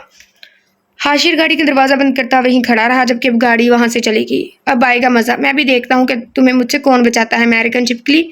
हाँ, हाशिर अपनी ही कई बातों पर खुलकर हंसा था। रखमा कल क्यों नहीं आई थी यूनी? तुम्हें पता भी है कि मैंने तुम्हारा कितना इंतज़ार किया, मगर तुम फिर भी नहीं आई, और ऊपर से तुमने ना तो कोई मुझे मैसेज किया और ना ही कोई कॉल। यार इंसान हो, कोई पत्थर नहीं कि सह जाऊँगा तुम्हारी जुदाई, और तुम हो कि अभी भी लेट आई हो। तुम्हें अच्छे से पता है कि मुझे तुम्हारा लेट आना बिल्कुल भी पसंद नहीं होता। मुझसे तुम्हारा इंतज़ार नहीं आता चैन इस दिल को तुम्हें देखे बगैर। हैदर रखमा के पीछे पीछे चल रहा था, जो अपना रुख अपनी क्लास की तरफ करती है, क्योंकि वो इसकी बातों से तंग आ चुकी थी। जब से यूनी आई थी तब से हैदर ने एक ही रट लगाई हुई थी कि कल क्यों नहीं आई। वह इसे इग्नोर करती है, मगर तभी हैदर आगे से इसका रास्ता काटता है। मैं तुमसे बात कर रहा हूँ रखमा, और तुम हो कि मुझे इग्नोर कर रही हो। मैं जान सकता हूँ इतनी बेचारी किस चीज़ पर नाराज़ तो मुझे होना चाहिए तुमसे, मगर तुम हो के खुद होकर बैठी हो। हैदर थोड़ा सा आगे कदम रखता है, तभी रखमा इसकी आंखों में देखती है। कहा तो था कि आप ही ने आना है वापस, इसलिए मैं नहीं आ सकती हूँ यूं नहीं, मगर लगता है तुम्हारा दिमाग कुछ ज़रूरत से ज़्यादा ही कम है, इसलिए सुनी बातें भूल जाते हो। मगर प्लीज़ अभी के लिए मेरा रास्ता छोड़ो। रखमा अपने कदमों का रुख दूसरी तरफ करती है, जबकि हैदर दोबारा से इसके आगे आ जाता है, मगर इस बार वो 3 कदम आगे बढ़ा था। बहुत अच्छे से याद रहती है मुझे बातें, और तुम्हारी तो मेरे दिल पर किसी लकीर की तरह दफन हो जाती है। खैर छोड़ो, मुझसे प्रॉमिस करो कि आज के बाद लेट नहीं आओगी। हैदर अपना हाथ आगे बढ़ाता है, जबकि रखमा एक नज़र इसके हाथ पर फिर इसके चेहरे पर डालती है। क्या तुम पागल हो गए हो? सिर्फ एक दिन ही लेट आई हूँ और तुम हो कि पता नहीं कैसी हरकतें कर रहे हो। कभी कभी तो मुझे तुम्हारी बातों और हरकतों से डर लगता है। हैदर अपना हाथ पीछे करता अब 2 कदम और आगे बढ़ा। इन दोनों में सिर्फ 1 कदम के फासले ने रुकावट डाली हुई थी। रखमा को इसके इस तरह से आगे आने पर डर लग रहा था, क्योंकि यूनिवर्सिटी का माहौल था और यहाँ पर अर्ज भी पड़ती थी, इसलिए रखमा तभी फ़ौरन से बात बदलती है। ओके फाइन, ठीक है, आज के बाद कभी लेट नहीं आऊँगी। अब खुश हो? हैदर चेहरे पर मुस्कुराहट लाता है। ठीक है, मगर अगर तुमने अपना प्रॉमिस भूला तो एक बात याद रखना, मैं तुम्हारी हवेली आ जाऊँ तुम्हें लेने और अपने साथ लाऊंगा, और मैं किसी से भी नहीं डरता, तुम्हारी अम्मा साईं से तो बिल्कुल भी नहीं। हैदर निडर होकर बोला, जबकि इसकी बात रखमा को डर दे गई थी, क्योंकि वह जानती थी कि अगर अम्मा साईं को हैदर के बारे में कुछ भी पता चला तो पूरी हवेली में हंगामा बर्पा हो जाएगा। अम्मा साईं कभी भी ये सह नहीं पाएगी कि इनके साए में ये सब होता है। मगर रखमा ने आज तक हैदर को सिर्फ अपना दोस्त ही समझा, मगर हैदर तो इसको अपनी जान समझे बैठा था। नहीं हैदर, तुम नहीं आओगे हवेली, वरना अम्मा से हम दोनों को जिंदा ज़मीन में गाड़ देगी, जो मैं बिल्कुल भी नहीं चाहती। तुम्हें अपनी ज़िंदगी की कोई फिक्र नहीं, मगर मुझे तो जिंदा रहने दो, इसलिए ये फजूल की ज़िद कभी मत करना। अब चलो, क्लास में आगे ही लेट हो चुकी हूँ। रखमा अपनी बात मुकम्मल करती वहाँ से चली गई, जबकि हैदर अपने बैग को कंधे से थोड़ा सा ऊपर करता इसके पीछे पीछे चलता है। अगर तुमने उसे दोस्त माना तो उसे क्लियर करो ना। दिलावर ने अच्छा कमीज़ और सफ़ेद शलवार पहनी हुई थी, जबकि इसकी कमीज़ पर लंबी लंबी सफ़ेद गोटे की कढ़ाई हुई थी। वो स्याह खेड़ी डाले बालों को अच्छे से सेट किया और मूंछों को बल देता हाल से बाहर निकल रहा था, जबकि इसकी नज़र हाशिर पर गई, जिसे देखकर यह अंदाज़ा होता था कि वो कहीं जाने वाला है। तभी दिलावर अपनी बात की तस्दीक करते इसके पास आता है। भाई किधर जा रहे हैं आप? दिलावर के सवाल पूछने से पहले ही हाशिर ने सवाल कर डाला। हाँ, वो कुछ काम था तो इसीलिए जा रहा हूँ, मगर तुम कहाँ पर जाने की तैयारियों में हो इतना सज धज कर?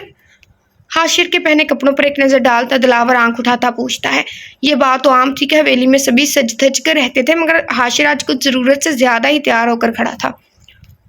क्या भाई आप मुझ पर शक कर रहे हैं? मुझ मासूम पर, जिसने आज तक किसी लड़की को अपनी दोस्त तक नहीं बनाया।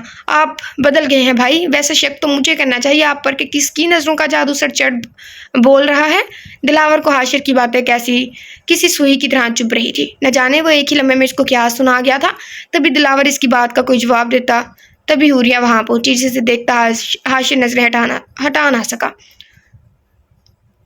शक्की नज़रों से देखोगे तो अम्मा साईं तक भी बात पहुंच जाएगी। हवेली में मुलाजिम कुछ ज़्यादा ही हैं, इनसे बच कर हो। ऐसा ना हो कि नज़रों का अजाला तुम्हें घर के काम कर चुकाना पड़े। दिलावर हाशिर की नज़रों को नोट करता है, इसके कंधे पर हाथ रख 3 दफ़ा थपथपाता है, जबकि हाशिर इसकी बातों को समझता गला तड़ करता है। चलता हूँ, अपने काम को दिल लगा कर करना छोटे साईं। हाशिर के गाल को थपथपाता वो वहाँ से चला गया, जबकि हुरिया इसके पास आती है। चले। हुरिया अपना रुख गाड़ी की तरफ करती इसे हुक्म सुना रही थी, जबकि हाशिर भी जल्दी से गाड़ी का दरवाज़ा खोलता इसके अंदर बैठता है। मगर इस गाड़ी में सिर्फ एक हाशिर और हुरिया थे। गांव तो काफ़ी खूबसूरत हो गया है इन 10 सालों में। मुझे तो ये देखकर यकीन ही नहीं आ रहा कि जब मैं लास्ट टाइम यहाँ पर आई थी तब बहुत कम आबादी थी, मगर अब फसलें और लोग काफ़ी हो चुके हैं। हुरिया हवेली से बाहर गाड़ी निकलने पर सामने हरे भरे खेत देखती फौरन से बोली थी, जबकि हाशिर आईने में इसे देखता दिल में मुस्कुराया था। वाह यार, कितने प्यारे प्यारे कपड़े पहने हुए हैं। गाड़ी रोको, जल्दी से रोको। हुरिया की नज़र बाहर से आती लड़कियों की कतार को देखती हाशिर को गाड़ी रोकने को कहती है, जबकि वह गाड़ी को रोकता पीछे इसकी तरफ देखता है, मगर वह इसे इग्नोर करती तेज़ी से गाड़ी का दरवाज़ा खोलती बाहर निकली। वाह, कितने प्यारे कपड़े पहने हुए हैं तुम सब ने। क्या आप सब मेरे साथ एक फ़ोटो बनवाएंगे प्लीज़? मैं अपनी दोस्तों को दिखाना चाहती हूँ। हूरिया इनके बीच आती है, अपने फ़ोन को पैंट की पॉकेट से बाहर निकालती है, जबकि वो लड़कियां इसे देखती बहुत खुश हुई थी क्योंकि उन्होंने हूरिया को बचपन में देखा था। वो हाँ में सर को जिनबिश देती हैं, जबकि हूरिया अपने फ़ोन का कैमरा ऑन करती सबके साथ फ़ोटो बनाती है, जबकि हाशिर वहीं पर खड़ा इसका फ़ोटोशूट देख रहा था कि ये कैसे अपने चेहरे के पोज बना बना कर इनके साथ फ़ोटो खींच रही है थी। Okay bye, thanks dear photo के लिए।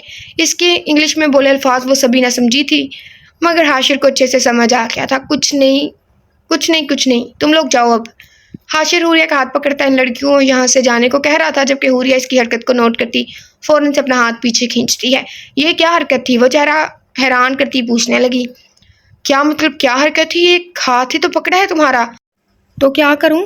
आज तो ऐसा कर लिया, अगर सब दोबारा किया तो समझ जाना अच्छा नहीं होगा। वो इसको अपनी बातों में सर्द लहजा लाती वार्न कर रही थी। क्या कर लोगी तुम? अगर तुम्हारी ज़िंदगी का साथ हमेशा के लिए मेरे हाथों में लिखा गया होगा तब भी ऐसे करोगी? वो इसकी सोच से परे कह क्या क्या मतलब तुम्हारा? मतलब साफ है, अब समझो या ना समझो वो तुम्हारी अकल की बात है। आंखों को के भुओं को चुकाती थी। वे इसके कहे से मुतासिर हुए। तो ऐसा कुछ नहीं होगा। अगर ज़िंदगी प्यारी है तो मुझे हाथ लगाने की गलती मत करना। हाशिर अब तंग आ गया था, न जाने वह ऐसा क्यों कर गया था। माफ़ करो मेरी दुश्मन, गलती से पकड़ लिया था। हाशिर हाथ जोड़ता इसे माफ़ी मांगने लगा, जबकि इसकी ये हरकत तंजिया थी। वह इसे इग्नोर करती दोबारा से गाड़ी में आकर बैठती है। पता नहीं समझती क्या है खुद को, अमेरिकन छिपकली ना हो तो। हाशिर बड़बड़ाता गाड़ी में आकर बैठता है। साईं सरकार, दूसरे गांव के सरदार ने इस औरत की ज़मीनों को आज़ाद कर दिया है। आपकी दहशत ने इसको काफ़ी डरा दिया था।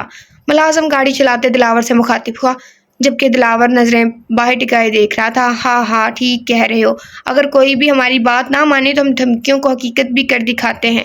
वो तो बस इसे ज़रा खौफ देना था, मगर खैर और कितना वक्त लगेगा? दिलावर ने ड्राइवर की तरफ देखा, जबकि वो नहायत एहतराम से जवाब देता है। साईं सरकार, बस 5 मिनट और काफ़ी दूर है शौकत का घर, मगर थोड़ा सा रास्ता रह गया है। ड्राइवर का जवाब सुन दिलावर चेहरे पर मुस्कुराहट लाता है, मगर वो अब दोबारा से अपनी नज़र बाहर कर लेता है। उफ यार, पता नहीं कितना और बर्दाश्त करना होगा इस अमेरिकन छिपकली को। शुक्र अल्लाह की ज़ात का कि 2 मिनट के लिए जान छूटी है। वो भी ये कह कर आया हूँ कि अपने दोस्त से मिलने आया हूँ। जब से आई है तब से मैंने एक बार भी सिगरेट नहीं पिया, मगर आज तो पी कर रहूँगा। अब जल्दी से एक सिगरेट पी लेता हूँ, ऐसा ना हो कि मेरे सर पर आ पहुँचे। हाशिर एक लंबी शाखों वाली दरख्त के नीचे खड़ा था, जबकि इसका साया काफ़ी ज़मीन पर पड़ा था। तभी वो अपनी कमीज़ की पॉकेट से सिगरेट की डब्बी निकालता है, एक सिगरेट को सुलगाता है। अच्छा, तो मैं भी सोचूं कि इतनी लंबी कौन सी बातें हो रही हैं अपने दोस्तों से। वाह हाशिर, तुम्हारे तो दोस्त बहुत ही छोटे हैं, मगर खैर कोई बात नहीं। मैं जब अम्मा साईं को तुम्हारी ये पैकेट दिखाऊंगी तब काफ़ी बड़े हो जाएंगे। हाशिर ने अभी 2 कश ही लिए थे कि तभी हूरिया पीछे से आती इसकी फ़ोटो खींच अपना फ़ोन इसके आगे करती है, जिसे तस्वीर दिखा रही हो जैसे सोई। तुम कहाँ से आई हो और ये क्या है, मुझे दिखाओ। हाशिर पहले तो हैरान हुआ था, मगर फिर आगे बढ़ता इसके हाथ से फ़ोन को छीनता है। ओहो, क्या हो गया है? कितने प्यारे लग रहे हो फ़ोटो में। अम्मा साईं को भी तो पता चले कि इनका हाशिर साईं कितना ही प्यारा है, और काम इससे भी प्यारे करता है। हूरिया अपना फ़ोन पीछे करती बोली थी, जबकि अब हाशिर चंद कदम आगे बढ़ा था। फ़ोन दो मुझे, वरना। हाशिर सख्त लहजे में बोला। नहीं दूंगी। क्या कर लोगे? वो निडर होती बोली। करने पर आऊँ तो बहुत कुछ कर सकता हूँ, जब से आई हो तब से बर्दाश्त कर रहा हूँ। कितनी बेवकूफ़ हो तुम, क्या सोचकर तुमने ये ख्याल आया कि मैं तुम्हें गाँव घुमाऊंगा, तुम्हारे आगे पीछे घूमूंगा किसी नौकर की तरह? मैं तो तुम्हें अपने साथ इसीलिए लाया हूँ कि ये जो तुम्हारी 1000 गज लंबी जबान चलती है इसको लगाम लगा सकूं। हाशिर अपने सिगरेट को होंठों में दबाता है, जबकि वो आंखें बंद करता है। कश बढ़ता है। इसकी बातें हूरिया को काफ़ी अजीब लगी, मगर वो भी किसी से कम नहीं थी। किसको धमकी दे रहे हो? तुम्हें पता भी है कि हूरिया कौन है?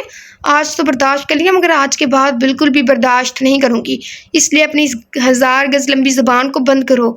हूरिया किसी से कम नहीं बोली थी, मगर इसकी बातें हाशिर को अच्छा खासा गुस्सा दिला की। अपनी ज़बान को बंद करो लड़की, बहुत अच्छे से जानता हो कि तुम हूरिया हो, तभी मेरे सामने खड़ी हो, वरना जितना तुमने मुझे बुरा भला कहा है इन चंद दिनों में इसकी सज़ा देने पर आऊँ तो मेरे सामने से गुजरने पर भी कतराती फिरो। हाशिर अपनी आंखों से खौफ ज़दा कर रहा था, मगर तभी हूरिया अपने फ़ोन को आगे करती इसे वही फ़ोटो दिखाती है जिसने कुछ मिनट पहले खींची थी। ओ हेलो मिस्टर, मैं तुम्हारे गाँव की कोई आम सी लड़की नहीं जो तुमसे डरती फिरूँ। और रही बात मेरे कतरा के गुजरने की, तो वो अब तुम गुजरोगे, क्योंकि मैं अब ये फ़ोटो अम्मा साईं को दिखा कर ही रहूँगी। पहले तो दिल किया कि माफ़ कर देती हूँ, मगर अब दिल ही नहीं कर रहा। हुरिया अपने फ़ोन पर क्लिक करती है, जबकि हाशिर मौका पाते फ़ौरन से इसके हाथ से फ़ोन को छीनता है। खबरदार, जो अम्मा साईं को बताया। हाशिर सफाक लहजे में बोला, और अगर मैं ना रुकूं तो क्या करोगे? हुरिया आगे बढ़ती इसकी आंखों में आंखें डालती है, जबकि इसका हाथ फ़ोन को पकड़ने के लिए हाशिर की तरफ था, मगर हाशिर अपने हाथ को ऊपर करता है, जिसकी वजह से हुरिया का हाथ नहीं पहुंचता। बहुत बदतमीज़ हो तुम, मगर कोई बात नहीं। हाशिर साईं ने भी अभी अपनी ज़िंदगी में बहुत बदतमीज़ लड़कियों को सेट किया है। हाशिर अपनी आंखें गाड़े बात करता है। हाँ, लड़कियों को कोई लड़की एक होगी जिसको तुमने लड़कियों में शुमार कर लिया है। आखिर तुम पर कौन लड़की फिदा हुई थी? हुरिया अपने पेट पर हाथ रखती हंसी थी, जबकि हाशिर हैरान खड़ा था। तुम वाकई में पागल हो। मैंने ऐसा कौन सी बात की जिस पर तुम्हारे दांत बाहर निकल आए हैं? ना नहीं, दांत नहीं बल्कि पेट भी।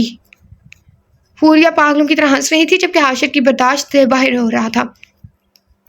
तभी वो इसको कंधों से पकड़ता अपनी तरफ खींचता है, मगर इस हमले के लिए हुरिया को कुछ भी इल्म नहीं था। तभी वो सीधी इसकी आंखों की तपिश में गिरी। चुप चुप, खबरदार जो मुझे तुम्हारे दांत नजर आए, वरना। हुरिया की निकली बत्ती सी हाशिर को जहर लगी थी। वो अपने दांतों को होंठों में छुपाती है। गुड, अब अगर अम्मा साईं को कुछ भी बताया तो अच्छा नहीं होगा। काटो इस फोटो को सॉरी। हाशिर हुरिया के सामने फ़ोन करता है, जबकि वो एक नज़र इसके चेहरे पर डालती फ़ोन को थामती है। नहीं काटूंगी, और अब तो मैं अम्मा साईं को नहीं बल्कि सबको दिखाऊंगी, बल्कि इतना अच्छा काम मैं दिलावर भाई से ही शुरू करती हूँ।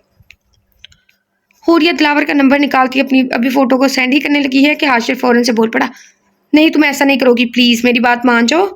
हाशिर जो भी कुछ देर पहले शेर बना फिर रहा था, किसी लूमड़े की तरह इस शेरनी के तरले कर रहा था। आज इस शेरनी को काफ़ी लुत्फ दे रहा था, क्योंकि वो अम्मा साईं से ज़्यादा दिलावर से डरता था। इसने तो नासमझी में फ़ोन हुरिया को दिया था कि वो अब थोड़ा सा तो डरेगी, मगर वो तो खुद फंस गया था। ठीक है, मगर एक शर्त पर।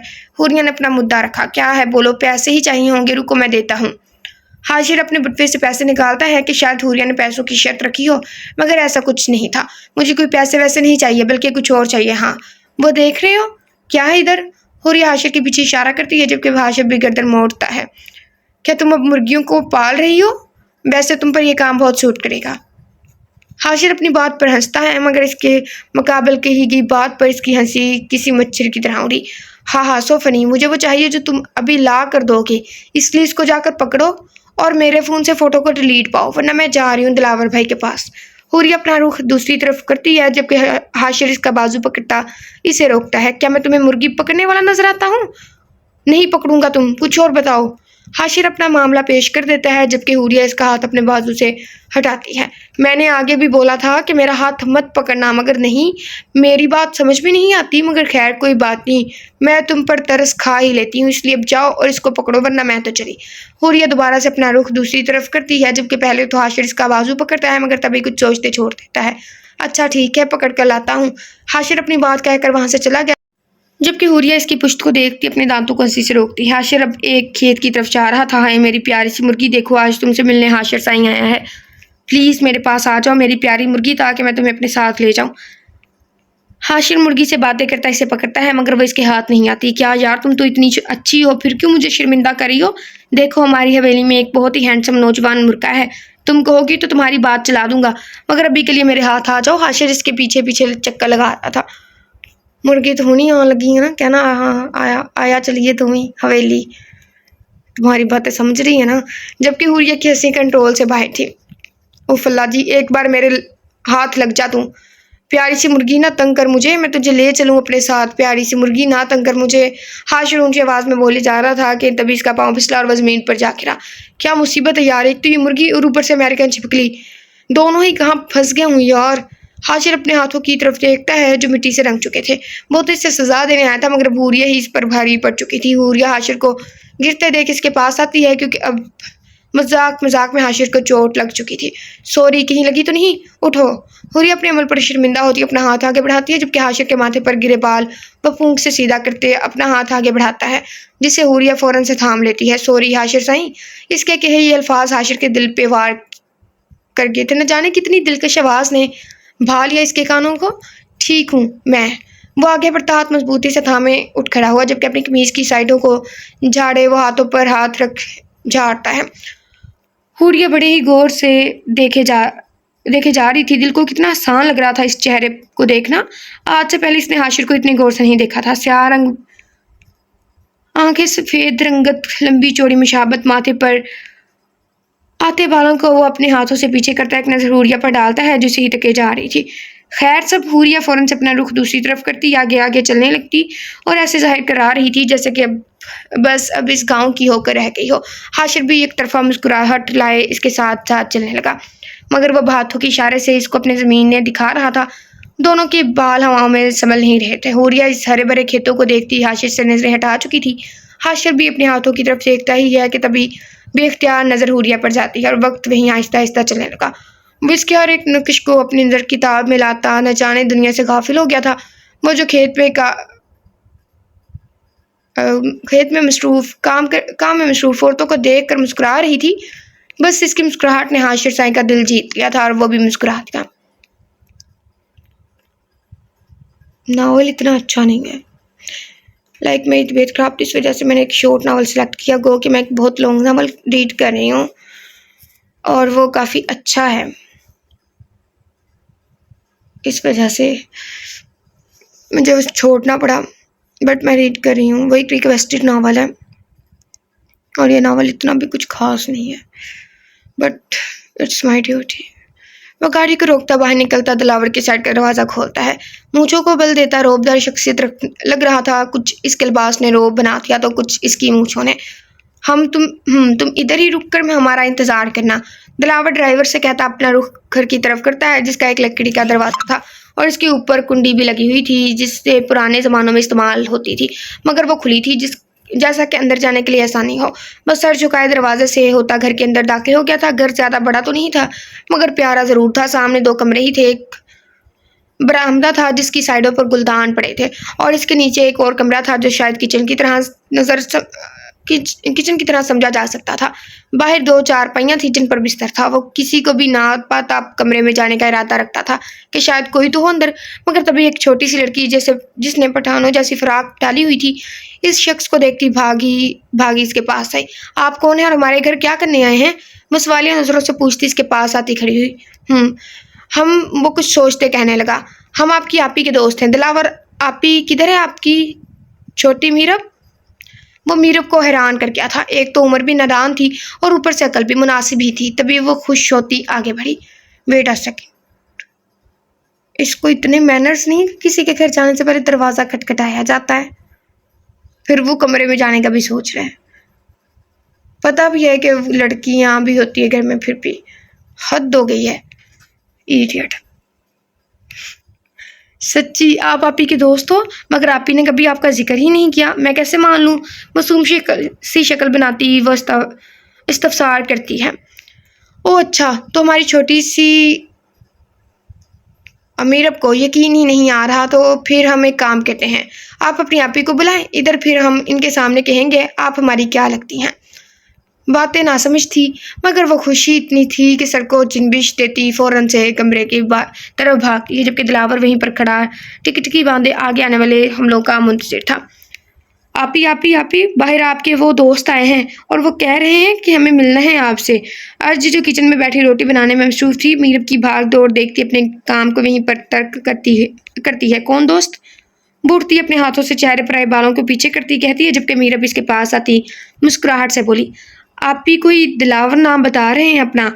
आप जाकर देख लेना, ऐसा ना हो कि अगर अम्मा ने देख लिया तो जो जंग घर में होगी वो कभी किसी मुल्क में नहीं हुई होगी।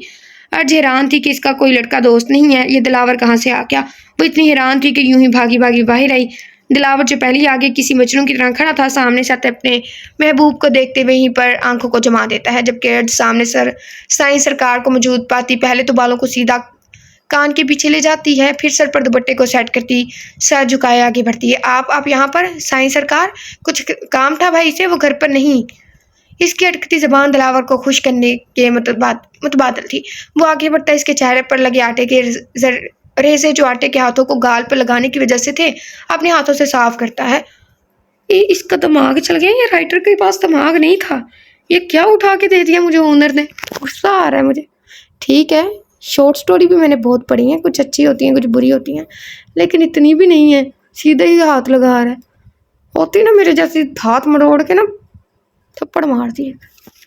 अर्ज की हालत बुरी हो गई थी। मीरब इन दोनों के पीछे खड़ी सब देखती रह गई। अर्ज ने कभी भी ऐसी हरकत का तसव्वुर भी नहीं किया था। दिलावर से एक तो वो उम्र में भी इससे बड़ा था और ऊपर से इस गांव का सरदार, वो आम सी लड़की।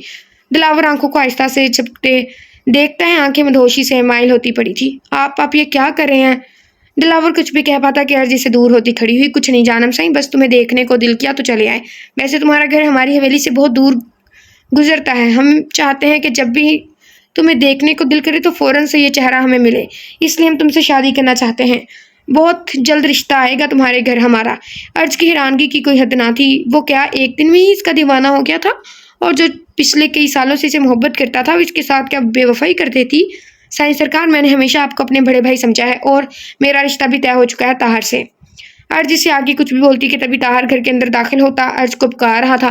दिलावर की आंखों में तेज आ गई थी। इसके मुंह से भाई लफ्ज़ सुन और वो इसके बारे में क्या ख्याल रखता था। और वो साईं सरकार, आप यहाँ पर सब खैरियत? ताहर सामने दिलावर को देखता इन दोनों के पास आया, जबकि दोनों में सिर्फ इतना फासला था कि कोई भी ना समझ इस वक्त कुछ भी समझ जाता।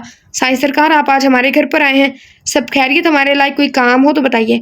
नहीं, कोई काम नहीं छोटे, वो बस इंतज़ाम से कुछ काम था, मगर वो हम बाद में इससे बात करके करेंगे। अब हम चलते हैं। दिलावर अर्ज की तरफ देखकर मूंछों को बल देता, जबकि अर्ज ने मुश्किल से एक नज़र इसकी तरफ देखा था, मगर तब भी वो खुद को बचाती आंखों को दूसरी तरफ करती है। साईं सरकार, कुछ खा कर जाए, ऐसे थोड़ी ना जाने देंगे आपको। हमारे पूरे गांव के सरदार हैं, हमारे लिए इतना सब कुछ करते हैं, क्या हम नहीं कर सकते आपके लिए? जाओ अर्ज, इनके लिए चाय बना के लेकर आओ। और हाँ, घर पर जो है वो भी साथ ले आना। वो अर्ज को यहाँ से जाने का बहाना दे चुका था। हाँ भी लाती हूँ, कांपते लबों से कहती वो वहां से चली गई। दिलावर ने इसके वजूद पर फिर से सख्त नजर डाली थी। न जाने कितना गुस्सा आया हुआ था इसको अर्ज पर कि जब्त करना मुश्किल था। एक तो वो इसको भाई कह चुकी थी और ऊपर से वो किसी और से शादी की ख्वाहिशमंद थी। हमें कुछ काम है, हम चलते हैं, फिर कभी मुलाकात होगी। वो ताहर से कहता अपना रुख दरवाजे की तरफ करता है, जबकि आंखें खून से सुर्ख हो गई थी। इतना गुस्सा जितनी खुशी से यहाँ पर आया था, अब इतना ही गुस्से से जा रहा था। ताहर देखता ही रह गया। ना तो वो इसे जाने से रोक सकता था और ना ही कुछ कह सकता था, क्योंकि वो इसके सामने सिर्फ आम गांव वाला था। इंतजाम की वजह से वो बहुत कम बार इसकी दिलावर से मुलाकात हुई थी। वो बड़े बड़े ढक भरता गाड़ी के अंदर बैठता है। मुलाजिम ने कुछ भी नहीं कहा था, वो चेहरे से ही सब कुछ समझ गया था। इस ताहर की बारात इस घर पर नहीं आनी चाहिए, क्योंकि बर्ज का निकाह सिर्फ हमसे होगा। हम भी देखते हैं कि कौन छीनता है हमसे हमारी जानम साईं को। वो मूंछों को बल देता शैतानी मुस्कुराहट दबाता है। ऐसा कुछ नहीं होगा दिलावर, खबरदार जो तुमने अभी घटिया बात की तो। तुम क्या चाहते हो कि मिसाम सी लड़की के घर तुम्हारा रिश्ता लेकर जाए? क्या दुनिया में कोई और लड़की नहीं रही थी जो अपनी ही गांव की आम सी लड़की के साथ इश्क लड़ा बैठे हो? दिलावर इस वक्त अम्मा साईं के कमरे में मौजूद खड़ा इनका गुस्सा बर्दाश्त कर रहा था, क्योंकि इसने बात ही ऐसी की थी जो अम्मा साईं का दिमाग खराब करना जानती थी। मगर अम्मा साईं, मुझे वो अच्छी लगती है, मैं सिर्फ इसी से निकाह कर वफा, बस इसी से। आप ले जाए ना मेरा रिश्ता अर्ज के घर। अम्मा साईं जो बेड पर बैठी थी, दिलावर इनके पास आता, इनका हाथ पकड़ बस पास बैठता है। देखो दिलावर, अगर ये बात गांव वालों को पता चले कि हमारे बेटे को हवेली के ड्राइवर की बहन पसंद है, तो लोग क्या बातें बनाएंगे। हम कुछ नहीं सुनना चाहते। तुम अपनी इस फजूल की जिद को बंद करो। वो अपना हाथ पीछे करती कहती है, ठीक है फिर अम्मा साईं, हम भी आपकी ही औलाद हैं। अगर अपनी जिद को पूरा ना किया तो फिर कहना। अब तो हमारे और अर्ज के दरमियान अगर कोई आया तो वो खुद अपनी हालत का जिम्मेदार होगा, क्योंकि अब साईं सरकार के इश्क का सवाल है। वो अपनी शाल को रोब दिखाता अपने कंधों के गिर्द लपेटे वहां से बाहर चला गया, जबकि अम्मा साईं इसकी बातें सुनती और भी ज्यादा गुस्सा हो गई थी। तो वो इसके पीछे से दिलावर कहकर रोकती है, मगर वो एक कदम भी रुकना तो दूर की बात आहिस्ता ही नहीं रखता। तुम्हें पाने के लिए कुछ भी करना पड़ा तो हम भी हर हद पार कर जाएंगे। माथे पर बड़े बल थे, गुस्से से सुर्ख आंखें थी, अनाबी से लबों पर शैतानी मुस्कुराहट आई और वह हवेली से बाहर निकलता किसी को कॉल करता है। रखमा, एक बात बोलो, तुम बुरा तो नहीं मानोगी? हाँ कहो, क्या बात है? हैदर और रखमा दोनों यूनिवर्सिटी की कैंटीन में बैठे किसी कोने के टेबल पर मौजूद थे। वो सबसे अलग बैठे थे। यार, मुझे तुमसे कुछ कहना है, प्लीज़ तुम मान जाओगी? रखमा हैरान थी कि वो क्या कह रहा है। आखिर कहना क्या चाहते हो, सीधा सीधा बताओ। मैं तुमसे शादी करना चाहता हूँ। मुझे पता है कि हम दोनों सिर्फ दोस्त हैं, मगर मैं तुम्हें दोस्त से बढ़कर समझता हूँ। मैं तुम्हारा खुद से भी ज़्यादा ख्याल रखूँगा। बहुत चाहता हूँ तुम्हें। मैंने अपनी चाची से कहा कि वो तुम्हारे घर रिश्ता लेकर जाएँ मेरा, और आज आएंगी वो। हैदर अपनी खुशी बताता रखमा की जान निकाल गया था। क्या आप बकवास कर रहे हो तुम?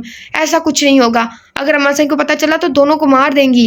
वो डरती कहते अब उठ खड़ी हुई थी, जबकि हैदर भी खड़ा होता है। तुम इतना डरती क्यों अम्मा सही से? वो कुछ नहीं कर सकेंगी हम दोनों का, और मैं तुम्हें इज्जत के साथ अपना बनाना चाहता हूँ। फिर इसमें डरना किस चीज़ का? पास आते हुए इसकी कलाई पकड़ता, आंखों में देखते इसके और करीब आने लगा। ये क्या क्या कर रहे हो? वो कहती फौरन से हाथ पीछे करती इर्द गिर्द देखती है।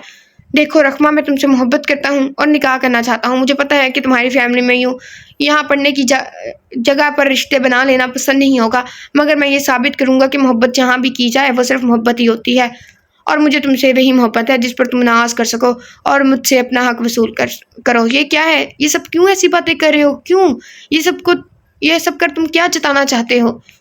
आंखें इस हुसनजादे के चेहरे पर टिकी हुई थी। मैं कुछ भी जाहिर नहीं कर रहा, बस ये कहना चाहता हूँ कि मुझे तुम चाहिए। हम एक साथ ज़िंदगी गुजार सकते हैं, और मैं तुमसे वादा करता हूँ कि कभी भी तुम्हारे करीब कोई दर्द नहीं आने दूंगा। I love you Rakhma. आगे पर तू अपने जज्बात में शिद्दत ले आ। इतना भी ख्याल ना इसको कि यहाँ पर सभी लोग बस इनको ही देख रहे हैं। इसके ऐसा कहने पर रखमा के वजूद पर पहाड़ गिरा था। हैदर इसे दूर होता कि तभी रखमा ने इसे चेहरे पर जोरदार थप्पड़ रसीद किया। वो इस लड़के से ऐसी गलती की कोई उम्मीद नहीं रखती थी। हैदर का चेहरा शर्म से झुक गया था। तमाम लोग इन दोनों की तरफ देखते आपस में बातें करने लगे। भी रखमा ये सब बर्दाश्त न करती वहां से भागने लगी। रफ्तार बहुत तेज थी। एक बार भी पीछे मुड़कर नहीं देखा था इसने, और हैदर इसको वहां से जाते देख इसके पीछे भागने लगा। वो भी यूनिवर्सिटी से बाहर ही निकली थी कि सामने इसको हाशिर नजर आया, क्योंकि वह इसे घर ले जाने आया था। वो भी अपने आंसू साफ करती खामोशी से गाड़ी में आकर बैठ जाती है। हाशिर ने पहले नोट तो किया कि आंखें सुर्ख है, मगर फिर यहाँ बात करना मुनासिब न समझा। वो दोनों गाड़ी में बैठे वहां से चले गए। एक बात मुझे समझ नहीं आती नावल में, हर नावल में, एक में नहीं, ये लड़की की आंखें थोड़ी सी रोने से कैसे सुर्ख हो जाती हैं। जैसे कि अभी देख लो कितना रोई होगी है। बस कोई 5-10 कदम उठाए होंगे इसने, या ज़्यादा से ज़्यादा 20-25। कितना रो लिया होगा इसने। और एक हम में कभी ऐसे दुख को तो घंटों रो लें, 2 दिन रो लें, तब भी आंखें सुर्ख नहीं होती। वहां पर आता इनकी गाड़ी को देख रहा था। ये मैंने क्या कर दिया? खुद को कोसते बालों में उंगलियां फंसाए गुस्सा करने लगा। वो क्या सोचती होगी मेरे बारे में? प्लीज़ रखमा मुझे माफ़ कर दो प्लीज़। मैं ऐसा नहीं करना चाहता था, मगर न जाने मुझे क्या हो गया था। अब पछतावे के सिवा कुछ ना था। नहीं, मैं इसको ठीक करूंगा। जल्दी से पैंट की पॉकेट से फ़ोन निकालता वो अपनी माँ को कॉल करता है। अम्मी जान प्लीज़, मैंने आपसे कहा था ना कि मुझे रखमा पसंद है, प्लीज़ मेरा रिश्ता लेकर जाएँ इसके घर, प्लीज़ अम्मी जान, मैं नहीं रह सकता, आप आज ही जा रही हैं बस। रोते हुए फ़ोन को बंद करता हुआ अपनी गाड़ी की तरफ चला गया। दूसरी तरफ खालदा अम्मी ने अपने इकलौते बेटे को रोते देख अपना हाल बुरा कर लिया था। वो इन दोनों की तो एक दूसरे की ज़िंदगी थी, घर में इन दोनों के सिवा कोई ना था। वो खुद से अहद करती अपने कमरे से बाहर निकली थी। क्या हुआ तुम्हें? सुबह तो बहुत खुश लग रही थी, अब किसने तुमसे पहाड़ खुदवा लिया जो यूं मजलूम की तरह चुप बैठी हो? भाई नज़र रखती रखमा हाशिर की बात पर फ़ौरन से आगे देखती है जहाँ वो गाड़ी को चला रहा था। कुछ नहीं भाई, वो बस आज एक दोस्त नहीं आई तो आपको ऐसा लग रहा है। ओह अच्छा, ऐसी बात है, मगर तुम ज़्यादा सवार मत किया करो खुद पर टेंशन को। न जाने वो कितनी मज़े कर रही होगी घर पर, और तुम यहाँ पर हलकान हो रही हो। गाड़ी को सड़क की दूसरी तरफ ले जाते वो सर नीचे करता आगे देखता कहता है। रखमा कोई जवाब न देती चुप रही।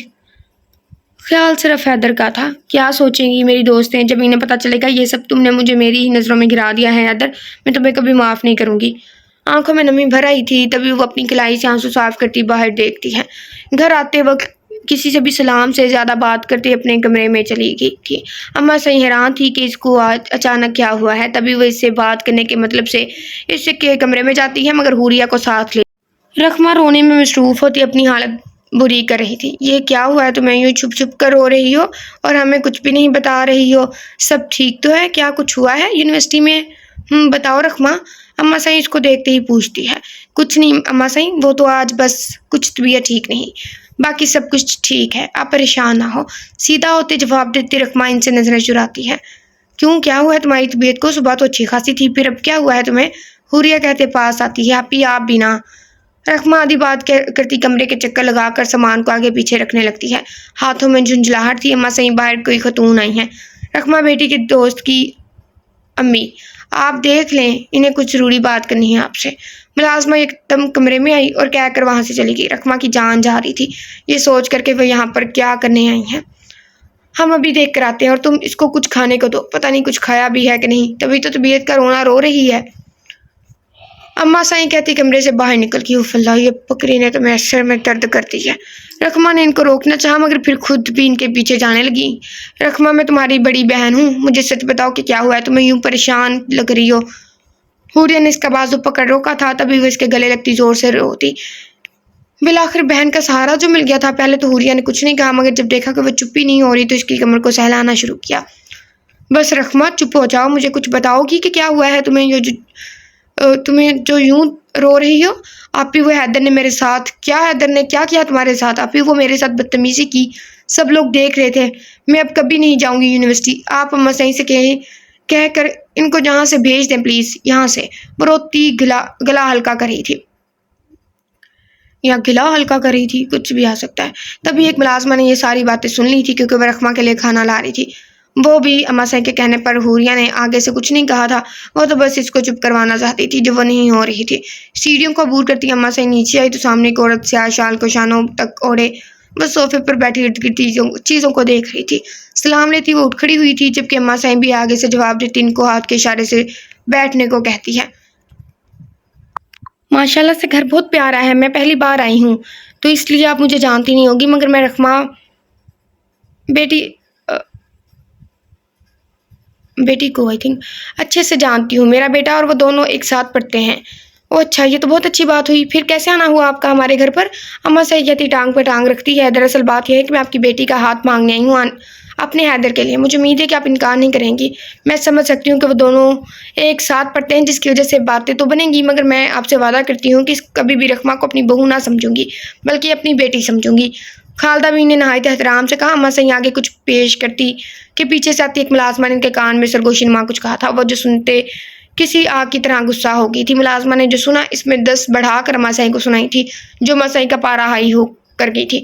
देखिए, आप हमारे घर आई, हम बहुत खुश हैं, मगर हमारे घर अपने बेटे का रिश्ता लाने से पहले इसे ये सोच तो आती कि क्या रंग खिला कर आई है वो हमारी बेटी के साथ आया है। सॉरी। अम्मा सही एकदम खड़ी होती गुस्सा दिखा चुकी थी। देखें, वो बच्चे हैं और इस नादान उम्र में ये सब हो जाता है बच्चों से, इसलिए ही तो हम रिश्ता लेकर आए हैं। अच्छा, तो माँ को सब बता कर भेजा है बेटे ने। देखो बीबी, हमारे गांव में ये कोई आम बात नहीं। हम जान ले लेते हैं इस इंसान की जिसकी वजह से हमारी इज्जत नफ्स पर हरफ भी आए। इसलिए अच्छा होगा कि तुम यहाँ से चली जाओ, वरना अपने बेटे को मौत के मुंह में देखोगी। अम्मा सही फैसला सुनाती वहां से चली गई, जबकि खालदा बीबी भी शर्म से सर झुकाए वहां से चली गई थी। रखमा रखमा वो गरजती कमरे में आई। सामने अभी तक रखमा हूरिया के सीने से लगी रो रही थी। क्या इसलिए तुम्हें शहर भेजते थे हम कि ये गुल खिला कर आओ? क्या करके आई हो इस लड़के के साथ? अरे तुझे तो हमारी इज्जत का भी ख्याल नहीं आया, बेशरम लड़की। अम्मा सही इसको बाजू से पकड़ती कमरे से बाहर लाती गुस्से में बस बोले जा रही थी। हूरिया की तो जान ही जा रही थी। रखमा न जाने किस साल में थी इस वक्त। देखिए अम्मा सही, आप जो सोच रही हैं वैसा कुछ नहीं हुआ। वो सिर्फ मेरा दोस्त है। अम्मा सही चटाख इसके आंसू से नम गालों पर अम्मा सही ने जोरदार थप्पड़ सीध किया था। वो इसको हाल में लाती जमीन पर गिराती है। अगर तुमने ये सब नहीं किया तो इसकी माँ क्यों आई थी यहाँ पर रिश्ता लेकर? कोई याशी की होगी, तभी तो वो आई थी। ला हौला वला कुव्वत। सबसे पहले तो इस अम्मा सही का गला घोंटो। यूं ही कोई नहीं आता किसी की बेटी को अपनी बेटी बनाने। रखमा हैरान थी कि खालदा भी इसका रिश्ता लेकर आई थी। मुझे कुछ नहीं पता अम्मा सही वो क्यों आई थी, मगर आप मेरा यकीन करें, मैंने इस हवेली की इज्जत पर हर्फ नहीं आने दिया जिससे आपका सर झुक जाए। बस बहुत हुआ लड़की, अब हम एक लफ्ज़ भी नहीं सुनेंगे। देखते हैं तुम्हारा रिश्ता और कलमा पढ़ा कर रुखसत करते हैं। रखमा रो रो कर आंखें सुरख कर गई थी कि ये होते हैं अपने जिनको इस पर यकीन ही नहीं था। हाँ, ये बात सच है कि एक लड़की की इज्जत पर लगा एक हर्फ भी हज़ारों बुरी नजरों और रुसवाई का आहल बन जाता है। वो जमीन पर हाथ फेरती चीख चीख कर रो रही थी। इसकी चीखों पुकार हवेली में गूंजी थी। रात के 11 बज रहे थे जब गांव की सड़क पर 4 गाड़ियां अंधे मुंह चलाई जा रही थी। इनमें साया जीप से किधर गया यो इनमें सबसे आगे जीप थी। वो गाड़ी में बैठा मूंछों को बल देता आगे की तरफ देख रहा था। आगे वाली गाड़ी किसी आम से घर के सामने आकर रुकी थी। अंधेरे की वजह से और रात होने से किसी का इतना ध्यान नहीं था। वो गाड़ी से बाहर निकलता सर गेट को सिगरेट आई थिंक फला इतना गलत लिखा हुआ है नावल, मुझे समझ नहीं आ रहा है। एक मिनट वेट नहीं, ठीक मेरा दिमाग माउफ हो रहा है। सर गेट ही लिखा हुआ है। बेशक देख लें, अगर आपको लग रहा हो कि मैं गलत पढ़ रही हूँ तो बेशक आप लोग देख सकते हैं कि कितने लफ्ज़ गलत लिखे हुए हैं। सिगरेट को सुलगाता अपने मूंछों में छुपे लबों पर रखता है। जैसा कहा है वैसा करो, हमें कोई शोर शराबा नहीं सुनना। इनमें से एक मुलाज़िम इस घर में दाखिल हो जाता है। फिर थोड़ी देर बाद वो बाहर आते कुछ कहता है, काम हो गया है सरकार साईं। इसका कहा सुन मुकाबिल शख्स चेहरे पर शैतानी मुस्कुराहट रोनमा हुई। तुम यहाँ पर क्या कर रही हो हुरिया, सब ठीक तो है? इतनी रात को यहाँ पर? हाशिर हमेशा की तरह टेरेस पर जाकर सिगरेट पीना चाहता था, मगर वहाँ पर हुरिया मौजूद थी। कुछ नहीं, बस रखमा के लिए बहुत परेशान हूँ। वो ऐसी नहीं है, तुम तो इसको अच्छे से जानते हो, वह ऐसा कुछ भी नहीं कर सकती। हुरिया के साथ वाली कुर्सी पर बैठते हाशिर ने एक नज़र आसमान पर डाली, जबकि हुरिया भी वहीं की तरफ देख रही थी। मैंने कब कहा कि रखमा ऐसी है? वो मेरी छोटी बहन है हुरिया, और रही बात तमाशाई की तो कुछ दिन नाराज़गी दिखाएंगी, फिर खुद ही प्यार से बात करेंगे रखमा से। आंखें किसी तारे पर रुकी थी। आप ठीक कह रहे हैं, मगर वो लड़का मैंने सब पता करवा लिया है। इसके बारे में वैसे तो मुझे अच्छा मालूम हुआ है, मगर फिर भी मैं कुछ नहीं कह सकता। अल्लाह सब जानता है। आप ठीक कह रहे हैं हाशिर साईं। हुरिया कुर्सी से उठती है। किधर जा रही हो? बेख्तियार ज़बान बोली थी। हुरिया ने पीछे मुड़कर देखा। अपने कमरे में सोने जा रही हूँ। क्यों, कोई काम है? नहीं, बस यूं ही पूछ ले। अब जाओ, और रखमा को भी ज़रा देख लेना, खुद भी टेंशन ना लेती रहना। हाशिर ने वापस नजरें आसमान की जानिब की। आप भी सोने चले जाएं, रात बहुत हो गई है। हुरिया कहती वहाँ से चलेगी। हाशिर भी इसके जाते सिगरेट को पीने लगता है। फिर सरगेट कहने लगे थे। ये मंजर एक बड़े से दायरे का था, जिसके इर्द गिर्द छोटी सी दीवारें बनी हुई थी। मुलाजिम उसके साथ खड़े थे। मौलवी से कहना, आज जो निकाह होने जा रहा है उसकी खुशी में जो मांगेगा वो तुझे दिया जाएगा, और जाकर देख उसे होश आया है या फिर नहीं। वो मुलाजिम को हुक्म सुनाता दिल फरेब मुस्कुराहट दबाता है। मुलाजिम भी अपने कंधे पर बंदूक को लटकाए वहाँ से चला गया, मगर जब वो कुछ देर बाद आया तो चेहरा फक हो पड़ा था। क्या हुआ है तुझे जो यूं मुँह बनाकर फिर रहा है? आज तो ये अपनी शक्ल को ठीक कर ले। तेरे साइंस सरकार का निकाह है आज। दिलावर हंसते हुए कहता है, साइंस सरकार, वो लड़की भाग गई है यहाँ से, पता नहीं कहाँ चली गई है।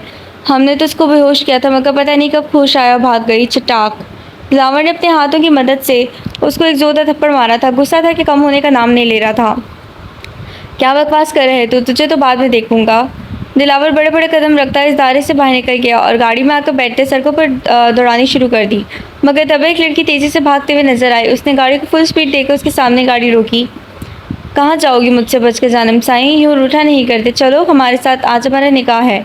वो रिच को क्लाई से पकड़ता है कि तभी रिच चीख पड़ती है, बचाओ, कोई है, प्लीज़ मेरी मदद करो।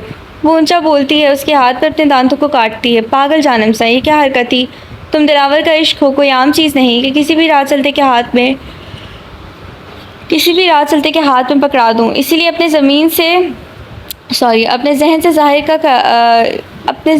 का ख्याल निकाल दो और चलो मेरे साथ।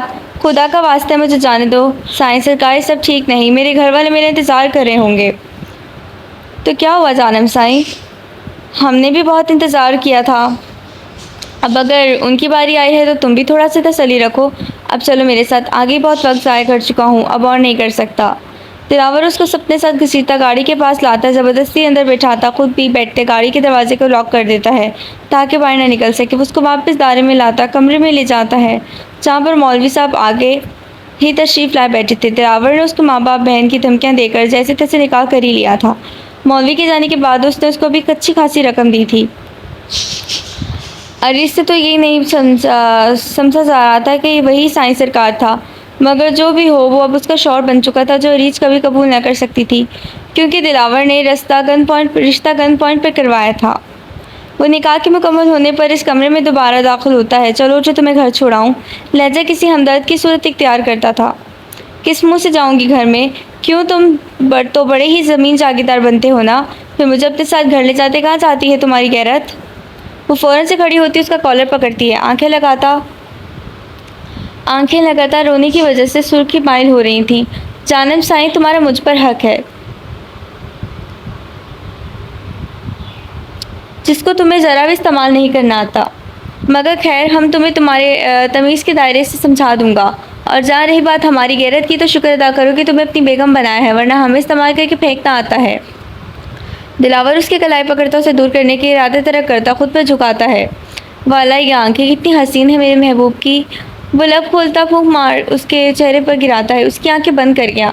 सीधा सीधा कह दो कि आज की रात हमसे दूर नहीं रहना चाहती हो, इसलिए हमारे सारे जाने की बात कर दी तुमने, हमारे साथ जाने की बात कर दी। आवाज़ धीमी सी थी। अरीज की धड़कनें इतनी तेज़ थी कि दिलावर बड़े ही दिलचस्प अंदाज में उसकी तेज़ सांसों और धड़कनों को सुन रहा था। वाह मज़ा आ गया आज तो। दिलावर उसके पीछे हटते तंजिया मुस्कुराहट से कहता है, अब तो तुम हमारे साथ हवेली ही जाओगी हमारी बेगम बनकर, मगर फ़िलहाल के लिए जानम साईं आज की रात यहीं पर गुजारनी पड़ेगी। मगर ज़रा भी फिक्र मत करना, हम बाद में, समझ गई हो ना? दिलावर आँख मारते कहता है। अरीज को लगा उसमें ज़रा भी शर्म नहीं। तुम जैसे बेगैरत मत से मुझे इसी की उम्मीद थी। दिलावर अरीज के मुँह से लफ्ज़ सुनकर दिमागी तवाज़ुन भूल गया। चुप, खबरदार जो ये लफ्ज़ कहा, मैं तुम्हें पहले भी बता चुका हूँ कि अगर बेगैरत होता तो तुम्हारी जवानी मेरे हाथों से ख़त्म होती। दिलावर उसकी थोड़ी पकड़ता अपने अल्फाजों का कहर उस पर बरसा रहा था। अरीश डरती रोती उसका बाजू पकड़ती खुद से दूर करती है। बेहतर जानम साईं कि आइंदा ख्याल रखना, हम हर बार खुद पर काबू नहीं रख सकते। एक तो हमें अल्लाह ने बीवी ही इतनी हसीन दी है और ऊपर से जालिम। रख्मा यार कब तक यूं ही रहोगी कमरे में बंद? प्लीज़ बाहर निकलो, मैं जब से आई हूँ तुम बस कमरे में रहती हो, चलो मेरे साथ। पूरे कमरे में आती उसको बेड पर बैठा देख कर कहती है, आप ही दिल नहीं, आप चली जाए ना, मुझे यहीं पर रहना है। झट से उठते वो कह गई, मगर ये लड़की क्या कर रही है? दिलावर मैं तुमसे कुछ पूछ रही हूँ। पूरा कुछ भी बोलते आगे की तभी उसको अम्मा साईं की ऊंची आवाज़ सुनाई दी। ये कह रही है अम्मा साईं। वो दोनों हैरान होती कमरे से बाहर निकली जब ज़माने दिलावर के साथ एक लड़की नज़र आई जिसने अपने शानों पर शॉल की हुई थी। सफ़ेद चेहरा था मगर आंखों से सुर्खी थी रोने के बायस। मैं पूछती हूँ कि लड़की क्या कर रही है हमारी हवेली? किस रिश्ते से लेकर आए हो तुम यहाँ उसको? अम्मा साईं मेरी बीवी है, मैंने इसे निकाह कर लिया है। आपसे कहा था ना कि सिर्फ अरीज से ही निकाह करूँगा। वो अरीज की तरफ देखता है जो सर झुकाए कांपते वजूद से इन सब की बातें सुन रही थी। ओह अच्छा, तो ये है वो लड़की जिसके पीछे तुम हमारी हवेली की गैरत को बेच आए हो। अब तो निकाह भी कर लिया है तुमने। अम्मा साईं आगे आती अरीज को आंखों को छोटी करती देखती हैं। अम्मा साईं ये हमारी बेगम है, आपको जो कहना है वो हमें कहें, मगर हम अपनी जानम के बारे में एक लफ्ज़ भी नहीं सुनेंगे। वाह बेटा वाह, भी निकाह कर आए हो और अभी उसके पल्लू के साथ लगे मुझे बातें बता रहे हो। क्या पूछ कर तुमने निकाह किया है? मुझे तो समझ ही नहीं आती कि मेरी औलाद इतनी मुँह जोर कैसे हुई। दिलावर आगे बढ़ता, अम्मा साईं ऐसा कुछ नहीं, आप गलत सोच रही हैं। बस दिलावर बस, तुम्हारी कमी थी जो ये कर भी तुमने बहुत ही बड़ा काम किया है। बस मेरी औलाद को जब मेरी फ़िक्र नहीं तो मुझे क्यों लगे तुमसे। अम्मा साईं कहती सीढ़ियों की तरफ जाती हैं। रुक जाए अम्मा साईं, अरीज ऊंची आवाज़ में कहती उनके कदम रोक लेती। मुझे भी सिर्फ से आज़ादी चाहिए, मैं तलाक चाहती हूँ। उसके बोले अल्फाज हॉल में खामोशी इख्तियार कर गए। दिलावर गुस्सा सब करती आंखों समेत उसे देखता है, उसकी कलाई पकड़कर अपनी तरफ खींचता है। जानम ऐसे नहीं कहते, अभी तो हमारा निकाह हुआ है। इससे चुप, अब ऐसी बात की तो।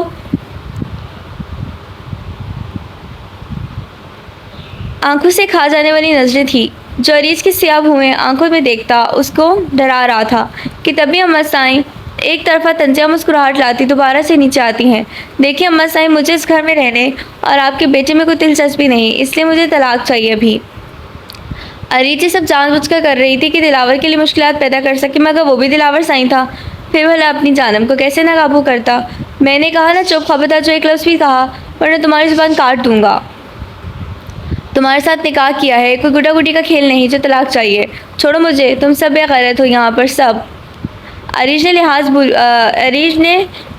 लिहाज ना किया था अम्मा साईं का तो मानो मीटर ही हाई हो गया। इस शाम से लड़की के मुंह से लफ्ज़ सुनकर चटाक अरीज तेज़ी दिखाती अपना बाजू आज़ाद करवाती है कि तभी अम्मा साईं उसके पास आती, एक जोरदार थप्पड़ रसीद करती है। कुछ पल के लिए सबके मुंह बंद हो गए थे, आंखें हैरान कन थी कि क्या हो गया है। थप्पड़ अरीज को नहीं बल्कि दिलावर को लगा था, क्योंकि वो अरीज के सामने आता उसका थप्पड़ भी खा गया। अम्मा सिंह चौंक गई थी और क्योंकि ना चौंकती ये जो काम कर गई, दिलावर की नज़र एक पल के लिए ज़मीन पर झुकी थी। दूसरी तरफ अरीज चंद कदम पीछे हुई, डर गई कि सब पता नहीं क्या होगा। बहुत अच्छा हुआ जो तुमने अपनी बीवी का थप्पड़ खाया, अब तुम्हें भी अक्ल आएगी कि जब बीवी की ज़ुबान काबू से बाहर हो तो उसका ज़ाला शौर को उठाना पड़ता है। दिलावर ने आंखें उठाती सिर्फ अरीज की तरफ देखा था। अम्मा साईं अब और बर्दाश्त न करती वहाँ से चली गई, क्योंकि वो अपने ही हाथों से अपने बेटे को थप्पड़ जो मार बैठी थी और ये काम उनके लिए नहायत तकलीफदार था। हुरिया और अखबार भी इन दोनों से कोई बात के बगैर ऊपर चली गई, क्योंकि वो अगर कोई भी बात करती तो अम्मा साईं उनका भी यही हाल करती। तो दिलावर का हुआ था। आज से पहले इससे किसी ने हाथ नहीं उठाया था, मगर आज भी अपनी ही माँ के हाथों से थप्पड़ खाया था उसने, सिर्फ अपनी जानम के लिए। पता नहीं इसका क्या हाल करेगा वो। मुझे तो लगा था कि तुम सिर्फ बेगैरत मर्द हो, मगर यहाँ पर तो तुमसे भी ज़्यादा आला तरीन लोग भी मौजूद हैं। वो फिर से अल्फाज चबा चबा कर कह रही थी जो दिलावर की बर्दाश्त से बाहर थे। तभी वो चुप कर आता, उसकी कलाई मजबूती से पकड़ता, अपने साथ घसीटने वाले अंदाज में ऊपर लाता, अपने कमरे में ले जाता है। कमरे में आते ही वो उसको पीछे से खींचते तेजी से आगे बेड पर गिरा देता है और खुद आगे बढ़ता उसके सर पर खड़ा होता है।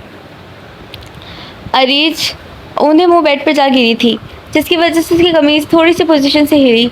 आज बताऊंगा कि बेगैरत मर्द क्या होता है और मैं कौन हूँ। कितनी बार कहा था कि अपनी जुबान को काबू में रखो, मगर नहीं, ये जो कैंची की तरह चलती है ना, आज उसको काटना ही पड़ेगा जानम साईं। अरे जल्दी से सीधी होती, बेड के ऊपर पाँव करती, पीछे की तरफ खुद को घसीट रही थी कि तभी दिलावर एक लंबा सांस लेता उसके पास आकर बैठता है। अब क्या हुआ तुम्हें? चलाओ ना अपनी जुबान से, खाओ ना मुझे बेगैरत, बोलती क्यों नहीं हो? वो तेज़ी से आगे होता उसका जबड़ा दबोच लेता है। प्लीज़ ऐसा मत करो, मैंने क्या किया है? मुझे मेरे घर जाने दो। बस बस जानम साईं, इतना याद करो अपने घर को, ऐसा ना हो कि फिर मैं हकीकत में भी तुम्हारे लिए तुम्हारे घर वाले सिर्फ याद बना दूँ। वो आगे बढ़ता, उसका झुकाव करता, उसकी आंखों में ही देख रहा था जिनमें सिर्फ खौफ झलक रहा था। उसकी थोड़ी को ऊपर करता, वो उसके लबों पर फोकस करता, मज़ीद आगे बढ़ता है। अरीश ने अपनी सांस रोक रखी थी, वो ज़ोर से आंखें बंद करती, आने वाले हादसे पर रजामंद होती, चुप रही थी, जबकि दिलावर उसकी कैफियत को देखता कुछ पर यूं ही फिर रहा था। फिर एकदम खुद से आज़ाद करता वो बेड से उठ खड़ा हुआ। वो कुछ भी न कहते कमरे से बाहर चला गया। अरीश ने आंखें कमरे के दरवाजे की आवाज़ पर खोली। दिल ज़ोर ज़ोर से मचल रहा था। अम्मी, आप जब से आई हैं ना हवेली से होकर, तब से चुप रहती हैं, या कुछ बताएं ना कि क्या हुआ था वहाँ पर, मुझे फ़िक्र हो रही है। आज भी रकमा यूनिवर्सिटी नहीं आई थी, प्लीज़ अम्मी कुछ तो बताएं ना। हैदर खालदा भी के पीछे पीछे चलता उनसे बात कर रहा था, जबकि वो किचन में खड़ी उसको इग्नोर करती फिर से कुछ सामान निकालने में लग जाती हैं। अम्मी, मैं आपसे बात कर रहा हूँ, प्लीज़ कुछ तो बताएं कि क्या कहा उन्होंने? क्या इनकार कर दिया इन लोगों ने? हैदर आवाज़ आहिस्ता करता कहता है, दिल से जान हलक तक आ रही थी। हाँ, इनकार कर दिया इन लोगों ने, ये कहकर कि अपने बेटे को लड़कियों की तमीज़ करना सिखाएं। पहले क्या ज़रूरत थी लड़की हरकत करने की कि अब वो कभी भी रकमा का तुमसे रिश्ता नहीं करेंगे? न जाने आजकल की नौजवान नस्लों को सब करते हुए शर्म नहीं आती। खालदा भी के मुँह से अल्फाज सुनकर हैदर का शर्म से चेहरा झुक गया। अम्मी देखिए, आप बस मुझे बता दें कि इन लोगों ने रिश्ते से क्यों इनकार किया है, कि क्यों? खालदा भी कुर्सी पर आकर बैठती हैं कि तभी हैदर उनको कंधों से पकड़ता निहायत एहतराम से कहता है, अम्मी आप छोड़ो मुझे तो शर्म आ रही है कि तुमने ये हरकत की। अगर तुम्हारी कोई बहन होती तो क्या तुम्हारी बर्दाश्त से बाहर होता है कि कोई भी लड़का उसके साथ यूँ करता जो तुमने किया है? तुम कैसी की बहन के साथ किया है, आप बताओ हमें। खालदा भी का गुस्से से बुरा हाल था। अपने गुस्से को जब्त करती वो कुर्सी से उठी थी और वहाँ से अपने कमरे में चली गई। हैदर वहीं पर उनको जाते देखता परेशान सा हो गया। अरे यार मेरी बात तो सुन लो, तुम्हें पता है आज रकमा क्यों नहीं आई? यार वो मुझसे बात भी नहीं कर रही, पता नहीं ऐसा क्यों है। क्या तुम्हारी बात नहीं होती उससे? अगर होती है तो उसको ये कहना कि हैदर ने तुमसे बात करनी है प्लीज़। हैदर सजल के पीछे चलता बातें कर रहा था, तभी वो बेजार से रुकते पीछे मुड़ी थी। देखो हैदर, वो तुमसे अब कभी बात नहीं करेगी, तो इसलिए बेहतर है कि तुम उसको भूल जाओ, क्योंकि तुमने जो हरकत यूनिवर्सिटी में की है ना, वो सबको पता चल गई है। और उसकी अम्मा साईं को भी शुक्र करो कि अभी सिर्फ उसका रिश्ता कहीं और तय हुआ है, वरना वो जितने जालिम लोग हैं ना, तुम्हारी लाश बनाकर फिर उसकी डोली उठाते। क्या कह रही हो तुम? उसका रिश्ता कहीं और? मगर क्यों? हैदर ने आंखें फाड़ कर देखा था। हाँ ऐसा ही है, उसका रिश्ता अम्मा साईं ने कहीं और कर दिया है और चंद दिन बाद उसका निकाह करवा कर कहीं भी रुखसत कर देंगी, इसलिए तुम उसको भूल जाओ और मुश्किलात मत बनाओ उसके लिए। आगे उसकी फैमिली बहुत जालिम है। सजल कहती उसको बातें समझाती वहाँ से चली गई, जबकि हैदर का दिमाग सुन हो रहा था कि निकाह वो भी किसी और के साथ। रकमा तुम सिर्फ मेरी हो और देखना तुम्हारे तक पहुँचने के लिए मैं अपनी जान भी कुर्बान करनी पड़ेगी तो कर पड़ूंगा। हमारे दरमियान कोई नहीं आ सकता, तुम सिर्फ मेरी हो, सिर्फ मेरी। निकाह सिर्फ हम दोनों का होगा। हैदर ने पॉकेट से फ़ोन निकाला, अपना रुख यूनिवर्सिटी से बाहर किया, गाड़ी की तरफ आते सड़क की तरफ देखा, फ़ोन पर बात करते समझाने वाले अंदाज में बताते अपनी गाड़ी में बैठा। मैं भी देखता हूँ कि कौन तुम्हें मुझसे दूर करता है, बहुत जल्द मुलाकात होगी रकमा। रात के 1 बज रहे थे जब सब अपने अपने कमरों में मौजूद सो रहे थे, मगर इस हवेली में अभी भी 2 शख्सियात के पास से भी नींद ना गुजरी थी। एक तरफ रकमा तो दूसरी तरफ अरीश थी। दिलावर के जाने के बाद वो कमरे से बाहर बिल्कुल भी नहीं निकली थी। उसने कल रात से कुछ नहीं खाया था और वो बाहर जाकर से मांग भी नहीं सकती थी। एक तो मुँह जो ज़ुबान से चला चुकी थी, अब कौन होता जो उसे खाने का पूछता। वो फिर भी भूखे पेट सोने की कोशिश करती है, मगर जैसे तैसे कर उसकी आंख लगी जाती है। रकमा भी कमरे में मौजूद से फ़ायदे के बारे में ही सोच रही थी। वही अमल उसको बस बार बार याद आ रहा था। एक तो गुस्सा और ऊपर से दिल कर रहा था कि खुद को ही जान से मार दे। ऐसी ज़िंदगी हो जीना चाहेगा? ऐसी ज़िंदगी कौन जीना चाहेगा जिसमें एक लड़की के किरदार पर ताकीद की जाए और सबसे बड़ी बात कि उसे अपना ऐसा ही समझा जाए। बेचारी एक लगाए वो आंखों को बंद करती, सोने की कोशिश करती है। जब आंखों में नींद आलूद होने लगी तो झट से किसी की मौजूदगी को महसूस करती उसने आंखें खोलीं और बस ये आंखें एक बटन की शक्ल ले गई, क्योंकि जो मुकाबिल खड़ी शख्स थी वो उसकी सोचों से भी बाहर थी। तो तुम यहाँ क्या कर रहे हो? वो झट से उठती कमरे के इर्द गिर्द घुमाती है नजरें, जबकि वो शख्स उसके पास आता अपने एक हाथ से उसके लबों पर हाथ रखता चुप करवा देता है। चलो मेरे साथ, मैं तुम्हें अपने साथ ले जाने आया हूँ, चलो। हैदर ने रकमा के करीब होते सरगोशी नुमा आवाज़ में कहा। वो आराम से हाथ पीछे करता है कि तभी रकमा चीखने की कोशिश करती, कुछ बोलना चाहती थी, मगर हैदर फिर से उसके लबों पर हाथ रखता उसको चुप करवा गया। मैंने कहा ना चुप, को शोर नहीं होगा। यहाँ पर मैं भी देखता हूँ कि तुम्हारा कहीं और रिश्ता कैसे होता है। मुझे वो उसके हाथों पर हाथ मारते खुद से दूर करने की जद्दोजहद शुरू करती है। अगर शोर नहीं करोगी तो ठीक है, मैं उठाता हूँ हाथ। वो आंखों से समझाते हुए हाथ पीछे करता है। रकमा लंबा सांस लेती कुछ कहने की कोशिश करती है। तुम पागल हो गए हो, क्या हरकत कर रहे हो? रकमा, मुझे इस वक्त बस तुम्हारे यहाँ से ले जाना है और हम फिर निकाह कर लेंगे। मुझे पता है कि तुम्हें बहुत हर्ट करेगा, मगर मैं बहुत खुश रखूँगा तुम्हें, बिलीव मी। हैदर गुस्ताखी से बढ़ता अपने बातों से गुर्बत बढ़ा रहा था जो रकमा की बर्दाश्त से बाहर था। तभी वो उसके गाल पर एक थप्पड़ रसीद करती उसको चुप करवाती है। कुछ पल के लिए दोनों के दरमियान खामोश काब्ज हो गई। आंखें उठाता वो एक पल भी जाए के बगैर रकमा की कलाई पकड़ता उसको बेड से खड़ा करता अपने सीने पर झुकाता है। मुझे मालूम है कि तुम्हें मैंने बहुत हर्ट किया है, मगर मेरे यकीन करो, मैं बहुत शर्मिंदा हूँ। बहुत चाहता हूँ तुम्हें। कैसे किसी और के साथ निकाह का सोच भी सकती हो? देखो इन आंखों में क्या सिर्फ तुम्हारे लिए मोहब्बत नहीं। रकमा के दोनों हाथ हैदर के सीने पर थे, जबकि झुकाव चेहरे पर था। वो मोहब्बत में कायल आंखों से देख रहा था। जो छोड़ो, मुझे नहीं करना मुझे तुम्हारा निकाह। मैं अम्मा साईं और इस हवेली के साथ बगावत नहीं कर सकती। ठीक है, फिर मैं भी अपनी मोहब्बत का बगावत नहीं कर सकता।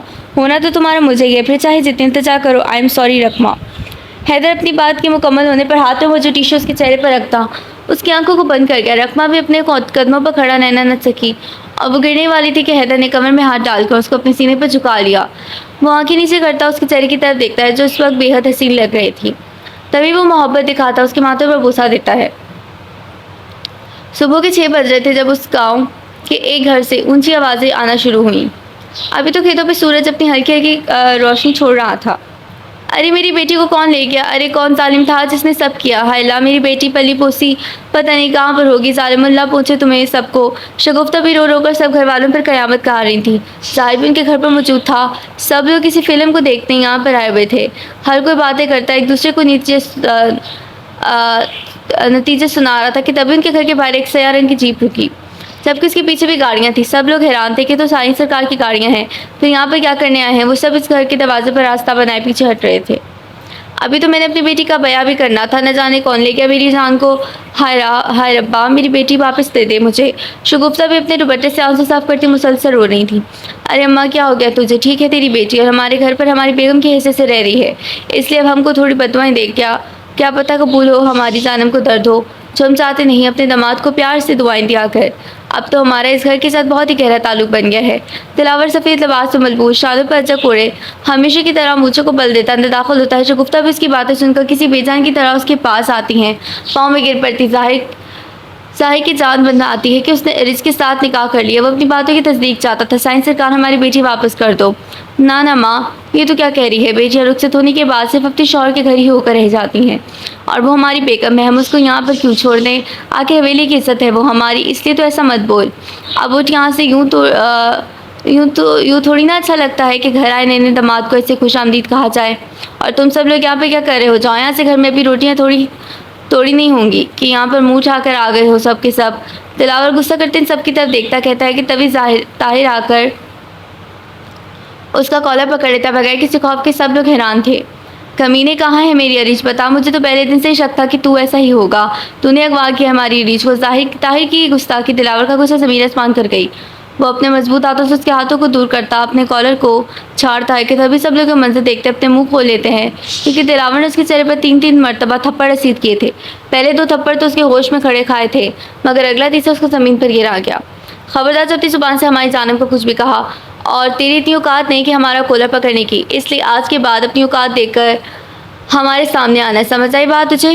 वो धाड़ते हुए बोल रहा था। अब सभी गांव के लोग चुप होते वहाँ से जाने के लिए, क्योंकि सरकार ने जो उसका हाल किया था, अगर कोई भी वहाँ पर रहता तो उसके साथ भी यही होता। और बंद करो ही रोना थोनामा। खुश हो कि तेरी बेटी का नसीब हमारे साथ जुड़ा है, ना कि ताहिर के साथ। अगर तुझे पता चल जाए कि जितना शरीफ है ना गांव से बाहर, तो तू कभी भी उसका रिश्ता न करती अरीज से और इस बारे में सोचती तक ना। मैं बस यहाँ हर के ही बताने आया हूँ कि वो अब मेरी इज्जत है, इसलिए अब तमाशा मत बनाओ वरना तुम हो जाती हो अम्मा साईं कि सरकार क्या कुछ कर सकता है, बेहतर है मैं चलता हूँ। वो कहते वहाँ से चला गया। शगुफ्ता भी के दिल को सुकून मिला, मगर ताहिर इतनी भीड़ में दिलावर के हाथों से थप्पड़ खाकर दिमागी तवाज़ुन खो चुका। दिलावर जो गाड़ी में बैठने वाला था कि तभी ताहिर आगे बढ़ता, मुलाजिम के हाथ से बंदूक छीने दिलावर की तरफ निशाना बनाते गोली चला देता है। तभी गोली की आवाज़ इस घर पर साया कर गई। परिंदे खौफ से चीखने लगे, हर तरफ मुलाजिमों की भाग दौड़ लग गई। कुछ तो दिलावर की तरफ लपके मगर कुछ ताहिर को पकड़ने लगे, क्योंकि वो फायर करके वहाँ से भागने लगा, मगर मुलाजिमों ने पीछा करते उसको पकड़ ही लिया था। दिलावर गोली खाते पहले तो हड़बड़ा गया, मगर तभी मुलाजिम उसको सहारा देते गाड़ी की पिछली सीट पर लिटाते हैं। गोली उसको पेट को छूकर घुस रही थी, मगर खून काफ़ी था और ऊपर से लिबास भी सफ़ेद, जिसको देखकर दिल दहल जाना था। मौलवी साहब से कहो कि तैयार रहे, निकाह के लिए मैं भी जा रहा हूँ देखने, इसलिए तुम यहाँ का ख्याल रखना। वो अपने दोस्त को समझाता वहाँ से चला गया। ये सब एक छोटे से फ्लैट में मौजूद थे। हैदर ने रकमा को यहाँ पर एक छोटे से कमरे में बंद कर रखा था। निकाह करने की गर्ज से मौलवी को भी बुला लिया था। अब पता नहीं रकमा का क्या रिएक्शन होगा। वो कमरे में आते सामने रकमा को पाते जिसे कुर्सी के साथ बांधा गया था, मगर सिर्फ कलाई को। रकमा ये क्या हुआ है तुम्हें? उसकी कलाई पे खून देखता फ़ौरन से आगे भागा, क्योंकि रकमा का बचाव बाहर को कोशिश करना उसको खून बहा गया। दिखाओ मुझे। छोड़ो प्लीज़ हैदर, मुझे जाने दो। अम्मा साईं हम दोनों को कत्ल कर देंगी, प्लीज़ मुझे जाने दो। खामोश, बिल्कुल खामोश। छोड़ाऊँगा तुम्हें हवेली, मगर पहले निकाह करना होगा मुझसे। हैदर रिलैक्स होते कहता उसकी फिक्र बढ़ा गया। तुम पागल हो गए हो क्या? क्या बच्चों मरी जिद है? अगर अम्मा साईं को पता चला कि उनकी जवान औलाद एक आधी रात बाहर गुजार कर आई है तो क्या सोचती होंगी वो? तुम तो एक लड़के को, तुम्हें तो उसकी कोई फिक्र नहीं, मगर मैं एक लड़की हूँ, खुदा का वास्ता है जाने दो। हैदर बिना जवाब दे अपने काम में मसरूफ़ था। वो उसको दोनों कलाइयों से कुर्सी को खोलता, उसकी कलाई को पकड़ता, खून देखने आंखें नम कर लेता है। देखो क्या हाल कर लिया है तुमने, अब मुझे पहले ही पट्टी लगानी होगी, फिर निकाह करना होगा। तुम तो अभी से मुझसे काम निकलवाने लग गई हो रकमा। वो हल्की सी मुस्कुराहट से कहता उठ खड़ा हुआ, मगर तभी रकमा कुर्सी से उठती उसको धक्का देती भागने लगी। रकमा रुको, कहाँ जा रही हो? दरवाज़ा बंद है जान। रकमा जो दरवाजे की तरफ लपकी थी कि सामने उसको बंद पाकर हैदर उसकी कुर्सी पर बैठता दीवान वार कहता है, ओफो रकमा तुम कितनी मासूम हो मेरी जान। अच्छा बात है बाद में, पहले मरहम लगाता हूँ। हैदर उठते कमरे में मौजूद टेबल की तरफ जाता, एक बॉक्स खुलाता, उसमें से पर्ची और रुई निकालता, रकमा की तरफ रुख करता है जो अभी तक दरवाजे के साथ लगी खड़ी थी। इधर लाओ पट्टी करो, क्यों जिद की थी यहाँ से जाने की? अब ऐसा मत करना, मैं नहीं देख सकता तुम्हें यूँ इस तरह से। मोहब्बत करता हूँ, जब तुम्हें भी मुझसे मोहब्बत होगी ना फिर देखना मेरे दर्द में होने पर तुम्हें कैसा महसूस होगा। कुर्सी पर बैठते अपने काम में मसरूफ़ वो कहते अपनी पट्टी को मुकम्मल कर गया था। रकमा ने आगे से कुछ भी ना कहा। एक दफ़ा नज़र उसके चेहरे पर गिरी थी। स्याह हल्की सी शेविंग, सुर्ख सफ़ेद चेहरा था। लबों को खोलते वो दिल लगा कर उसको पट्टी करता उठ खड़ा हुआ। चलो ये तो हो गया, अब हम जल्दी से निकाह कर लेते हैं, फिर तुम्हें भी घर छोड़ाऊँगा। वो कहते कमरे से बाहर चला गया, जबकि रकमा रोते हुए गालों को तर कर रही थी। आंसू रुकने का नाम ही नहीं ले रहे थे। क्या अब बाकी में उसका निकाह हैदर से होना था या फिर नहीं, ये तो वक्त ही बताएगा। हुरिया ये सब क्या हो गया? पता नहीं किसने सब किया हमारे बेटे के साथ। तो तुम हाशिर को कॉल करो, पूछो कि किस अस्पताल में दाखिल किया है दिलावर को। अम्मा साईं रोती दिल भारी कर रही थी। हुरिया उनको कदों से पकड़ती चुप करवाती हौसला दे रही थी। अम्मा साईं चुप हो जाएं प्लीज़, अल्लाह सब ठीक कर देगा, मैं करती हूँ हाशिर को कॉल। हुरिया फ़ोन को पकड़ती लड़ते हाथों से हाशिर को कॉल करती है, मगर तभी अरीज जो कमरे में मौजूद थी शोर मचा सुनती कमरे से बाहर निकलती है। मुलाजमों से पूछती है ये शोर क्यों हो रहा है, क्या बात है? जो अम्मा साईं यूँ ही तो बोल रही हैं, रो रही हैं। आँखी सवारियाँ थी। मुलाजमा ने हैरान होते जवाब दी, बीबी साहब आपको नहीं पता कि साईं सरकार सुबह ही आपके घर गए थे, मगर वहाँ पर एक ताहिर नामी लड़के ने गोली चला दी। उसको तो पकड़ लिया है, मगर साईं सरकार अस्पताल में है, आप उनके लिए दुआ करें। मुलाजिम बता रहा था कि खून बहुत ज़्यादा बहा है। हुरिया ने ऊंची आवाज़ में इस मुलाजमा को बुलाया तो वो फ़ौरन भागती वहाँ से चली गई, जबकि अरीज को ढेरों अंदर शर्मिंदगी थी। न जाने क्या खौफ था, कुछ पर ये खुद से बेगानी हो गई। पाँव से ज़मीन जाती महसूस हो रही थी। क्या यही लिखा था किस्मत में? माना कि वो दिलावर से मोहब्बत नहीं करती थी, मगर यूँ उसके हाल में होना उसको भी दर्द दे गया था। वो कदम पीछे करती दौड़ लगाती अम्मा साईं के कमरे में दाखिल हुई थी। अम्मा साईं क्या हुआ है? दिलावर की तरह। हुरिया उसको कहो कि यहाँ से चली जाए, हम उसकी शक्ल बर्दाश्त नहीं कर सकते। अम्मा साईं का गुस्सा अभी भी ताज़ा था, जो यूँ कहती अरीज की आंखों से आंसू गिर गई थी। अरीज तुम प्लीज़ अभी जाओ यहाँ से, बस दुआ करो कि वो उससे कुछ ना हो, मगर मुझे उसके पास जाना है, प्लीज़ मुझे ले जाओ। खबरदार जो लड़की वहाँ पर गई। अम्मा साईं उठती सर्द से कहती, पास आके उसके कलाई पकड़ती कमरे से बाहर घसीटती हैं। क्या कहा था तूने कि इस हवेली में बगैरत लोग रहते हैं ना, तो सुन ले, अब तू भी यहाँ पर रहेगी और तुझे यहाँ से कोई भी नहीं निकालेगा। सुन लो। मुलाजिम उसको कमरे से, अगर मैंने बाहर देखा तो अपनी जान छुपा लिया तो अपनी जान बचा लेना मुझसे, टांगे तोड़ दूंगी। अम्मा से कहती रीच को कमरे में बंद करती वहाँ से चली गई। जो हुरिया को साथ लेती हवेली से बाहर जाने लगी थी कि सामने हाशिर दिलावर आते नजर आए। हाशिर ने उसको सहारा दिया था। अम्मा से हैरान थी कि यहाँ हर कैसे आ गया, मगर इस वक्त हैरानगी से ज़्यादा फिक्र का था। दिलावर ये क्या हुआ है तुम्हें? कुछ नहीं अम्मा से, बस थोड़ा बहुत खून बह गया था गोली की वजह से, मगर अब ठीक हूँ। अरीज की तरह इस वक्त भी ठीक बने हो कि अरीज किधर है? चलो मेरे साथ, तुम्हें अस्पताल लेकर जाऊँ, यूँ घर पर रहना ठीक नहीं। ओफ अम्मा साई, मैं भी आ रहा हूँ अस्पताल से। अब जाकर किसी करूँगा वो भी देख कर कहेंगे कि फिर से आ गया। मुझे बस अपने कमरे में आराम करना है। अरीज से कहें कि कुछ बना कर खिला दे, बल्कि रहने दे, मैं खुद ही कह दूंगा। अब चलता हूँ। दिलावर ने हाशिर का सहारा छोड़कर कहा कि तभी हाशिर ने उसको बाजुओं को पकड़ा था। यार देख तो ले, कितनी चोट लगी है तुझे। अम्मा साईं ठीक कह रही हैं कि अस्पताल चलते हैं। हाय छोड़ यार, समझा कर, अपनी बेगम को इतना बड़ा दुख नहीं देना चाहता कि एक रात का इसलिए नहीं जा सकता। दिलावर आंख मारते कहता हाशिर को भी हंसा गया। वो आहिस्ता आहिस्ता कदम रखता हॉल में दाखिल सॉरी जाते कमरे की तरफ जाता है, मगर तभी उसका किसी की सिसकियों की आवाज़ आई। उसने पीछे मुड़कर देखा कि कोई खड़ा तो नहीं था, मगर वहाँ पर कोई नहीं था। उसने कमरे को अनलॉक किया क्योंकि अम्मा साई ने अरीज को इसी कमरे में बंद कर रखा था। पहले तो हैरान हुआ कि लॉक किसने किया, मगर कमरा, फिर तभी सिसकियों को सोचता अंदर दाखिल हुआ तो नज़र सामने अरीज बेड के कॉर्नर पे बैठी रो रही थी। आप आगे कहें। वो दिलावर को देखती फ़ौरन से आगे बढ़ती, परेशान होती, उसके करीब तर हो रही थी। तभी उसको ये भी खुश ना रहा कि ऐसा करना वो पसंद ना करती थी। क्यों रो रही थी तुम जानम? देखो तुम्हारे ताहिर ने गोली मारी है मुझे, वो हम दोनों को एक साथ नहीं देख सकता। अब मैं क्या करूँ, क्योंकि मैं तुम्हें नहीं छोड़ सकता। दिलावर लबों पर हंसी दबाता बेड पर आ बैठा। बहुत ज़ोर की लगी है तुम्हें तो कोई फिक्र ही नहीं अपने शौहर की। देखो सारे कपड़ों पर खून लग गया तुम्हारे मासूम शौहर का। दिलावर एक नज़र लिबास पर डालता उठ खड़ा हुआ, क्योंकि वो अब कपड़े बदलने का इरादा करता था। बैठे रहे, मैं लाती हूँ कपड़े। क्या सच में? दिलावर आंखें बड़ी करता रीत का सर झुका गया। फिर एक काम करना, बदल भी खुद लेना। यार हिला भी नहीं जा रहा। दिलावर की बात पर रीत ने नजरें उठाए देखा था। जाने में ऐसे क्यों देख रही हो? अगर मुझे पता होता अस्पताल में कपड़े बदलवा लेता, मगर क्या करूँ, वहाँ पर मेरी बेगम जो मौजूद ना थी। मगर खैर कोई बात नहीं, अब तो है ना। दिलावर थोड़ा सा बेड के ऊपर बैठता, अपनी कमीज़ के ऊपर वाले बटन को खोलता, फिर बाजू से बटन खोलता, उसको कोनियों तक ऊपर करता। अब अरीज की तरफ देखता है कि वो कब आएगी, कुछ करेगी। मैं कैसी मुलाजिम को भेजती हूँ। अरीज कहती मुड़ी थी कि तभी दिलावर एकदम उठते उसकी कलाई पकड़ता, उसको अपनी तरफ खींच गया, मगर उठने की वजह से दर्द महसूस हुआ था, जिसके बाद उसकी आंखें खूनी इनकलाब ले आई थी। रुक जाओ, मैं खुद बदलूंगा कपड़े, तुम्हें कहीं जाने की ज़रूरत नहीं। हाँ एक काम कर दो, कल से कुछ नहीं खाया मेरे और अपने लिए कुछ अच्छा सा बना लो, ताकि जब मैं बात से बाहर आऊँ तो खाना तैयार हो। मुझे पता है कि तुमने भी कुछ नहीं खाया कल से, इसलिए किसी मुलाजमत से कहना कि ऐसा ना हो कि तुम्हें कुछ हो जाए। दिलावर क्या कि सिर्फ अरीज के चेहरे पर थी। दीवानवार देखता, वो उसकी नज़रें भी खुद पर जमा गया था। अरीज भी बस उसकी तरफ देखती, आंखें नम कर गई कि किसको कैसे पता कि उसने कुछ नहीं खाया, और ऊपर से उसने भी कुछ नहीं खाया। वो आंखें सवालियाँ बनाता कुछ पूछता है, ऐसे क्या देख रही हो? कहीं प्यार व्यार तो नहीं होगा मुझसे? वैसे भी मुझे कोई मसला नहीं, अगर तुम मुझे अभी से मोहब्बत वसूल करना चाहती हो तो मैं तैयार हूँ। इस हालत में भी दिलावर शानों से पकड़ता, अपने और करीब करता। उसका दिन बदल रहा था।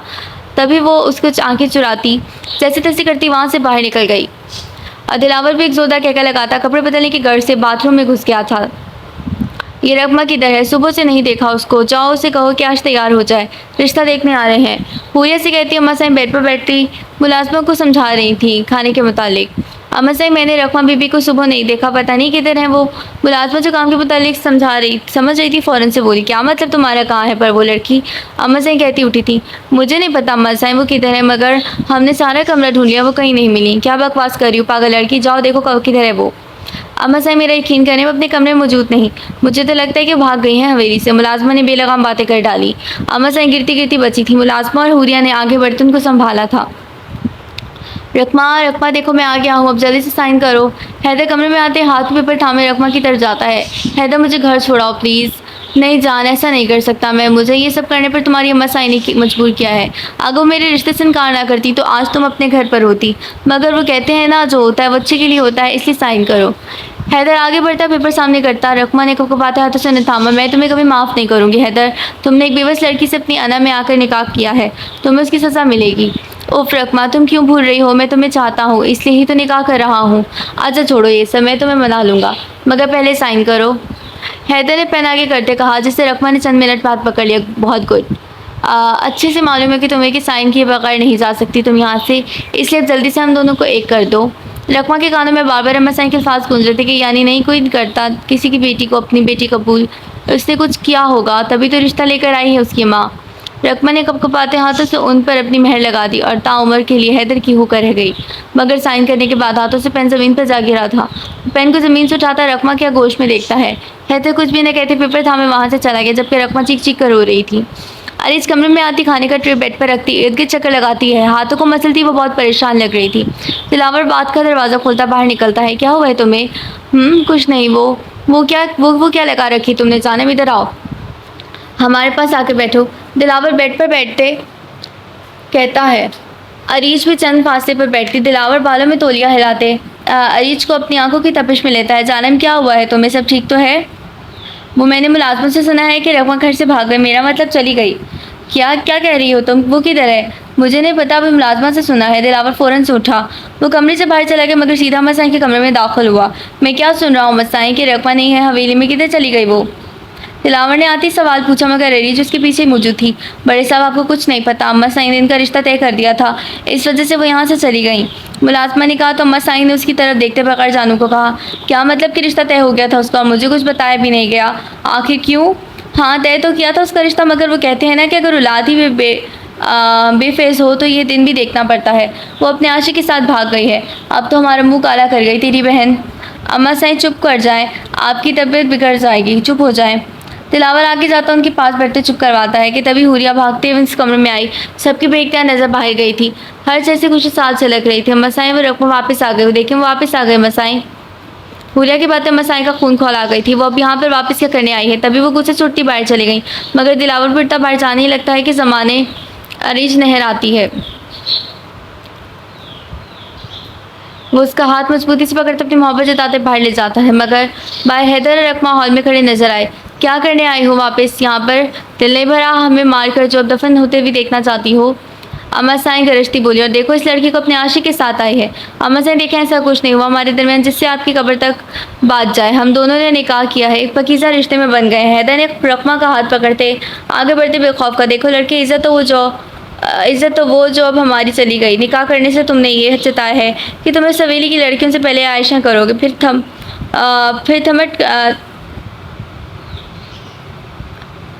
फिर उसके बाद निकाह कर लोगे।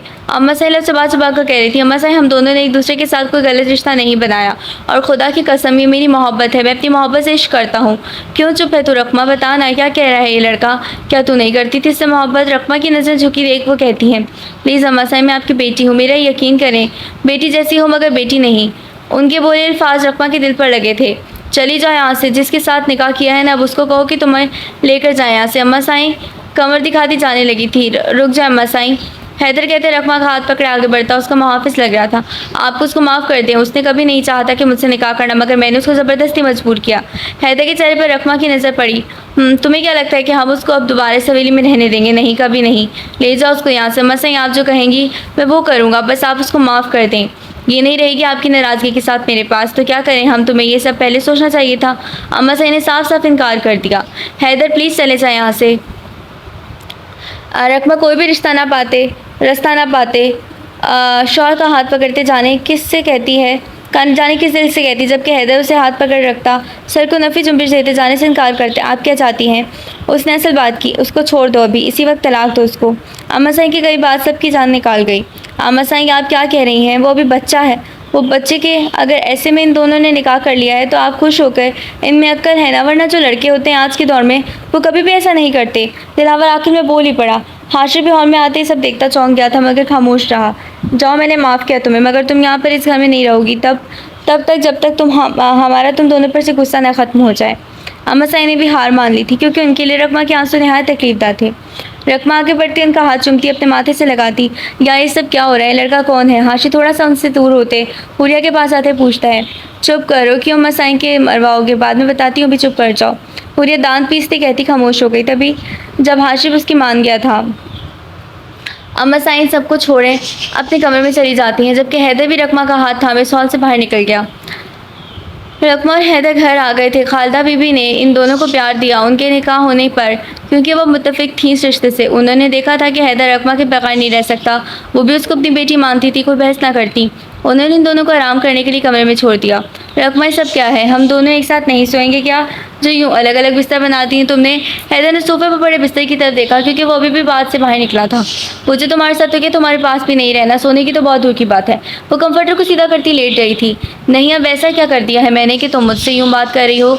एक तो तुमसे निकाह किया इतनी मुश्किल के साथ, और ऊपर से मुझे इस जंग में जीतने का एहसास यूँ ही के नाम देने के बाद यूँ रवैया दिखा रही हो। देखो अच्छा नहीं है सब, अपनी बकवास बंद करो, समझ नहीं आई तुम्हें, रकमा ने बेजार होते कहा। और अगर ऐसा ना करूँ तो क्या कर लोगी तुम। हैदर अपना रुख उसकी तरफ करता, भारी कदम रखता, उसकी आंखों में देख रहा था।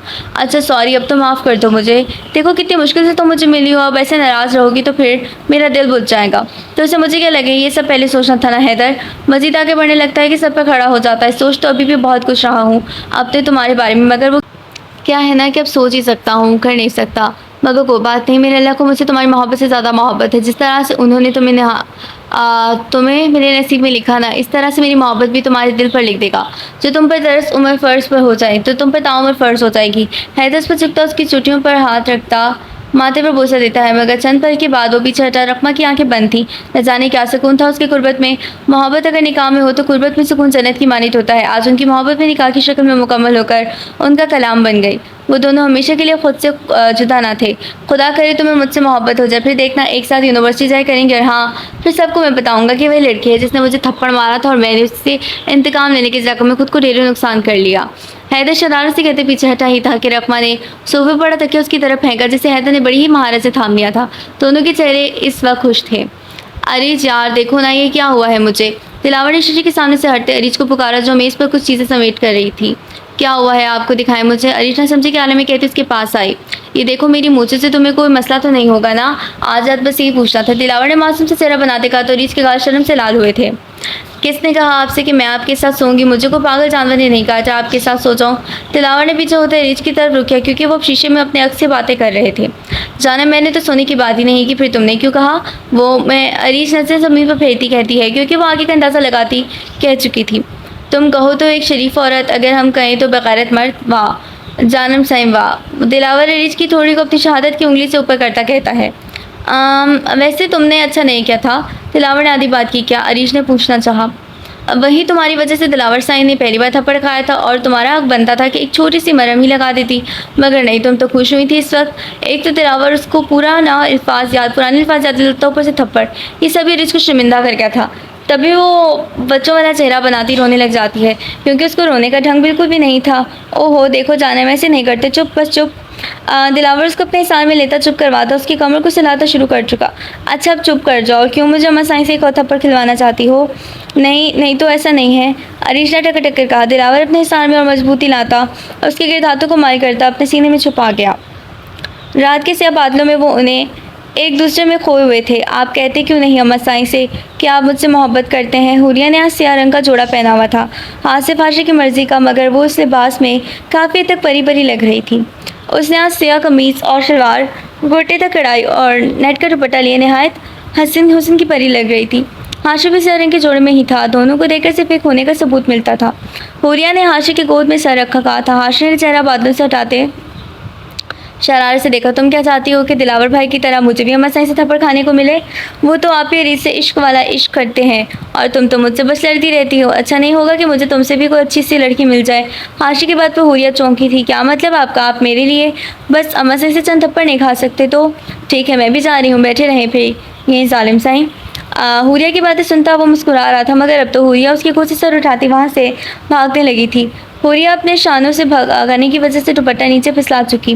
तभी हाशिर को पल्लू पकड़ता पीछे से रोकता और वक्त वहीं थमसा गया था। The end. सो रीडर्स, यहाँ पे कहानी एंड हो गई है। स्टार्ट मीपा ने पढ़ा, फिर मैंने पढ़ा, ठीक है। सो यहाँ कॉपरेट कर लीजिएगा, दुआ में याद रखिए। अल्लाह हाफिज़।